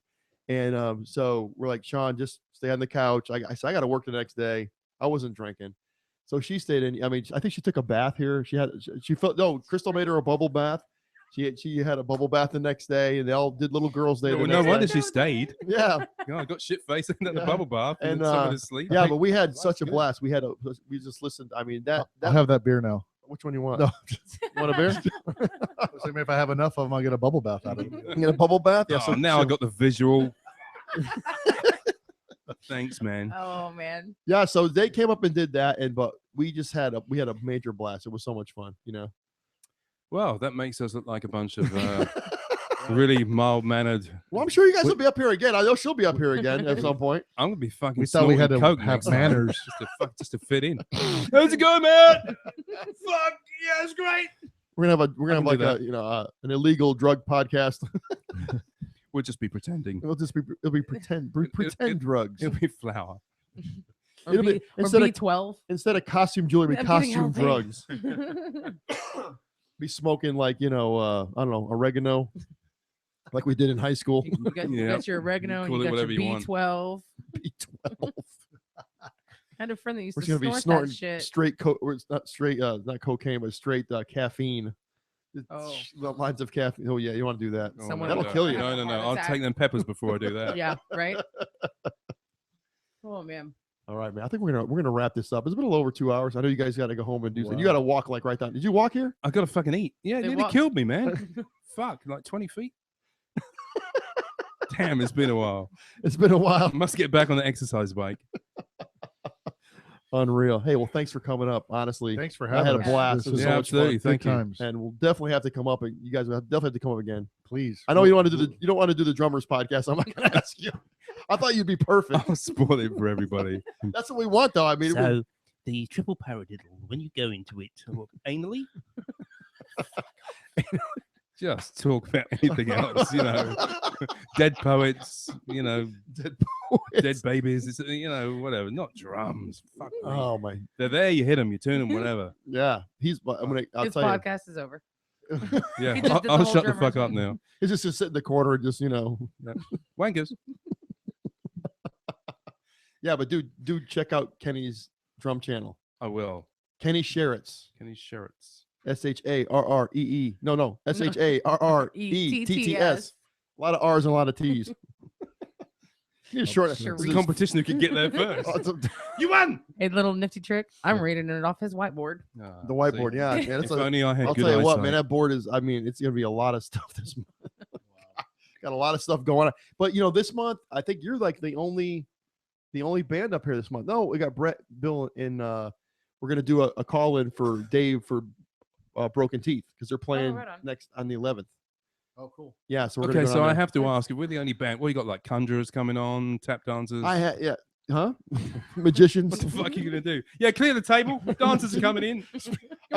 Actually, I have a stripper pole, which is gonna go. It's gonna almost hit the All right, light. I'm in on that one. We, Okay. were talking And we're about just putting gonna a throw disco money. ball. I actually have a I know. disco balls on the. I'll That provide was the one. eyes That was and the the one that was tongue. me, David, and Sean. We were talking about bringing Actually, that one in here I and have- dancing on the table. All right. Actually, I'm gonna put a disco ball up with a strobe light. That's gonna happen. So I'm not even I can't joking. That's wait. gonna happen. We're gonna do a disco night podcast. Only if we can dress up. We You can. could dress up. Oh Awesome. man. And that's another thing. I he's gonna kill me when I tell him this, but that outfit on New Year's Eve was fucking stellar. I walked in and I saw this guy, and I'm like going, okay, we either got okay. I was looking at him, I was like, David was calling him the San Francisco treat all night. I was like going, okay, I don't know if this, and you know what? I didn't put one and one together that he was playing in the band. I just thought he showed up looking like that. I'm Right. like going, There were so many Dude, people walking I'm like- around staring at me. And I was like, I got I so was many pointing. looks that night. I was like, pointing. I was pointing. I hope somebody figures out when I go play. I hope they go, oh, Okay. that Yeah, guy. that- See, I we've get it probably now. got at least another 7 people coming to the next show because they want to see Yeah. what you're gonna wear. Oh. So I got a good chuckle out of it. I mean, it was. Those I've been waiting for months to break those. He was out. very excited about those. In the leather vest with no shirt. Oh, man. that was good too. This boy knows how to live. I know. No doubt about Talking it. about sexy right there. Yeah. I don't know about that. but Well, he taught me a Prob- thing or two. I think that's where it went south. Yeah, it was. Yeah, that was. I walked in and I saw him. And I'm like, more of a look, not really what I Right. said. More of a look. Fear. Then he had the. Hey, you know what I gotta ask? That same night, though, in retrospect, I had a friend that was like, "Who's the guy that looks like he plays in Metallica? He's hot." I thought I was going for Village People. I wasn't going for Metallica. There She's was. a little strange. I had lots of I'm not. entertainment. I'm that just busting. I'm particular just evening. busting some No, balls. but Trust me. That's all. I'm Trust doing. me. You know that is. It is. That's what I do. Whenever you go play, you want Yeah. to. You You want to stand out. Yeah. No, I mean that genuinely. Yeah. I mean, he fucking stood out You like try- a shining fucking you try to star. you try to look like you Come in. belong. No, but yeah, I mean, you do make the effort. I know. I'm just. Sometimes No, it works. I- Sometimes. trust me. Hey, and trust it was me. New Year's. I am. Hey, if we'd have gone with what Gordon was going to say, remember his suggestion? Let's all wear spangly jackets. Oh my god. Yeah, we were gonna wear sparkly jackets and. Let me punch ties. myself That was- in the face for an hour or two, so What we're was on the it? same page What as was you. it? Y'all were gonna be in like gold sequin suits, and This I will was be a supposed to different be color. in- Like Sha Na Na or something. Yeah. We love you. Remember those Gordon. We suits? really do. Do you remember Sha Na Na? Oh man. Oh, I don't even want to think about it. But you know, it's very difficult. You do want to stand out. I mean, all We joking can aside, never get it right. one day. The problem One is the day. problem is we're not 20 years old anymore. Oh That's my a god. fact. So I you- thought you- I had you- my last outfit planned, and then I got some of the photos. I'm like, oh my god, you can see right through the top. Great. Holy Oh, shit. so much thought goes into that, and then it just never works. But out the way Like funny- the way I'm you done thought. straightening my hair for shows. I'm But done. the funny thing about the whole thing was I didn't put one and one together and say this guy is in the band. I was just going, this dude just showed up looking like this. Yeah. Yeah, And I was- and I didn't and then, think. hey, and then you had the. Let me ask. I don't know. Matt Bray has one too. Is it a chain wallet with like five No, things on it? mine's not it doesn't. It only attaches to itself. It doesn't go Oh, so to. it's just a chain with Yeah. 5 chains on it. Yeah. Okay, I thought because I know they have chain wallets with Yeah. like the chains on Yeah. them. No, mine's not attached to anything. Oh, it's just a chain. You didn't I have you I didn't have a to- chain You belt. didn't have to so- tell the truth. You could have made something up. But Right. yeah, That's what I thought it was. I There's thought the it was a chain problem is- wallet. No, Big yeah. ass Bowie knife on the end. The funny part of that, if you had really paid attention to it, when I said he wanted to know if it was a chain wallet, and I said it's not attached to anything, you would have immediately gone because there's nothing in his wallet. So I thought maybe you might pick up on that. No, it's just it's you- hard. I mean, I don't know. all about making the effort again. I think. Oh, You no, know, no. It's I nice have no to clue. stand out from the audience, but what the fuck? I mean, everything's been fucking done to death. Yeah. What do you do? But my mistake on that particular evening was I changed clothes way too early because I brought people like you into the Were you fold. saving who the were like, dress till what the last? fuck is he doing? But like I said, the thing was, I did not equate that he was gonna be playing in the band. I thought it was just some dude on the New Year's Eve just wandered into the wrong club. Yeah. I knew you should have done the fucking crazy ballroom thing- dress to begin with. I knew it. The whole time though, Holy for shit. my safety, I was hanging Oh on to my god! hanging, sitting right by and hanging on to Kim. And half a dozen strange people walked up to me and said, "My girlfriend wants to meet you." How many So, pictures did you take that night? As Allowed. oh, I Where'd you get those pants? yeah, I don't know. Just it was weird. I'm gonna wear them to every Very show. weird. No, I'm probably never wearing them again though. Look, I'm gonna bring them. You can hang them up. here. $500. I'm gonna buy them from you. I would hang them right there if you brought them over. I would Just wear put Kenny's pants. Kenny's We can make a pants. contest out of this. Yeah. You know what you do? You should We get auction 100 hey, people to show up. you I'll should wear the auction them off pants. on eBay. Oh man. Kenny's pants. The pants he wore on New Year's Eve. Only worn once. It'd be fucking Don't tell me epic. you hey, don't tell me you wore those Be more than epic. once. That's it. That was the only time they've ever been out. Did you wash them? That's the only- No, they're worth more if you don't. To That's be right. honest, they haven't because I don't. Oh, we we don't- awesome. they're Right, awesome, that's it. awesome. I want they're them now. hanging in the closet because we don't know how to because we don't know what that stuff is that's on them, if it's paint or Oh, Oh, now yeah, you've gone yeah. too far. Yeah. well, we know what the other stuff is. We're Yeah, talking about the I stuff got the that visual came again. See? with the stuff that we bought with You them. think he wears them? Stop! Just stop there. Oh my Is god. Steven, you Not think he this. wears them in the bubble bath? We could do a whole podcast on those pants. Well, we should. I Hey, well, fucking I'm glad hope you- not. I'm just glad you're a good sport about it. 'cause Oh I was no, just- it was. But like I said, I Look, didn't equate to him. Self-mutilation here. Big Don't hairy mind me. balls is all I can say to bring that to do that. I'm gonna- But like I said, Big dogs bullocks or whatever you want. Bollocks. Bollocks. It's not Okay. a fucking cow. I don't. cow balls. No, so you got to have big hairy Oh stones my to God. bring those out. That should be your profile picture on Facebook. Just a full body. picture. Oh, well, I just got a text from Kenny's Kim that she pants. washed the pants. So Oh, now they're not worth it. Ruined. Well, Sorry, you get Kim. more money with your scent on them. you know? Absolutely. well, I wouldn't call it a scent. But I will hang them on my wall if you bring them over. you Maybe you could like. I don't should know. we put them in a frame first? Absolutely. Like shadow some box. of some of I'm your thinking Kiss. this is what I would do. I think we should. I would put them in a frame. Get the gasoline. No. Put them in a frame. Bring them to your Getting ahead of shows myself.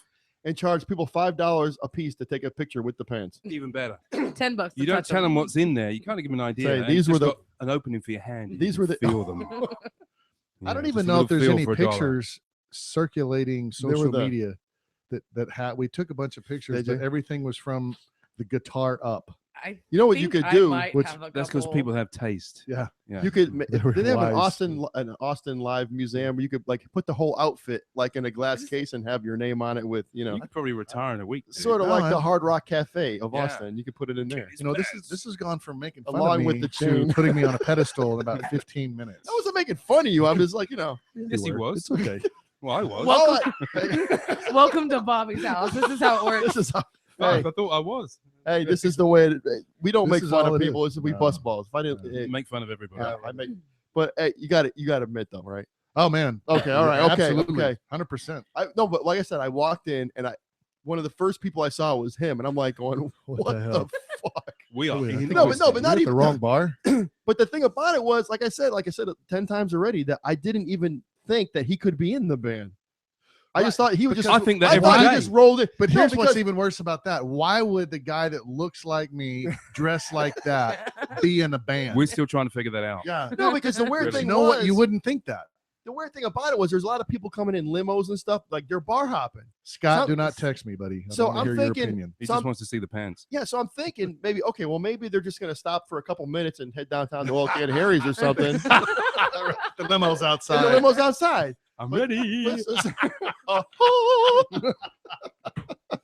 Ready for my concert. I got. He goes, I I got to be there at 10. I got to dance in the window for the for the midnight crowd. It'll take 6 go on minutes it, and 2 dude. minutes. Yeah, we got this.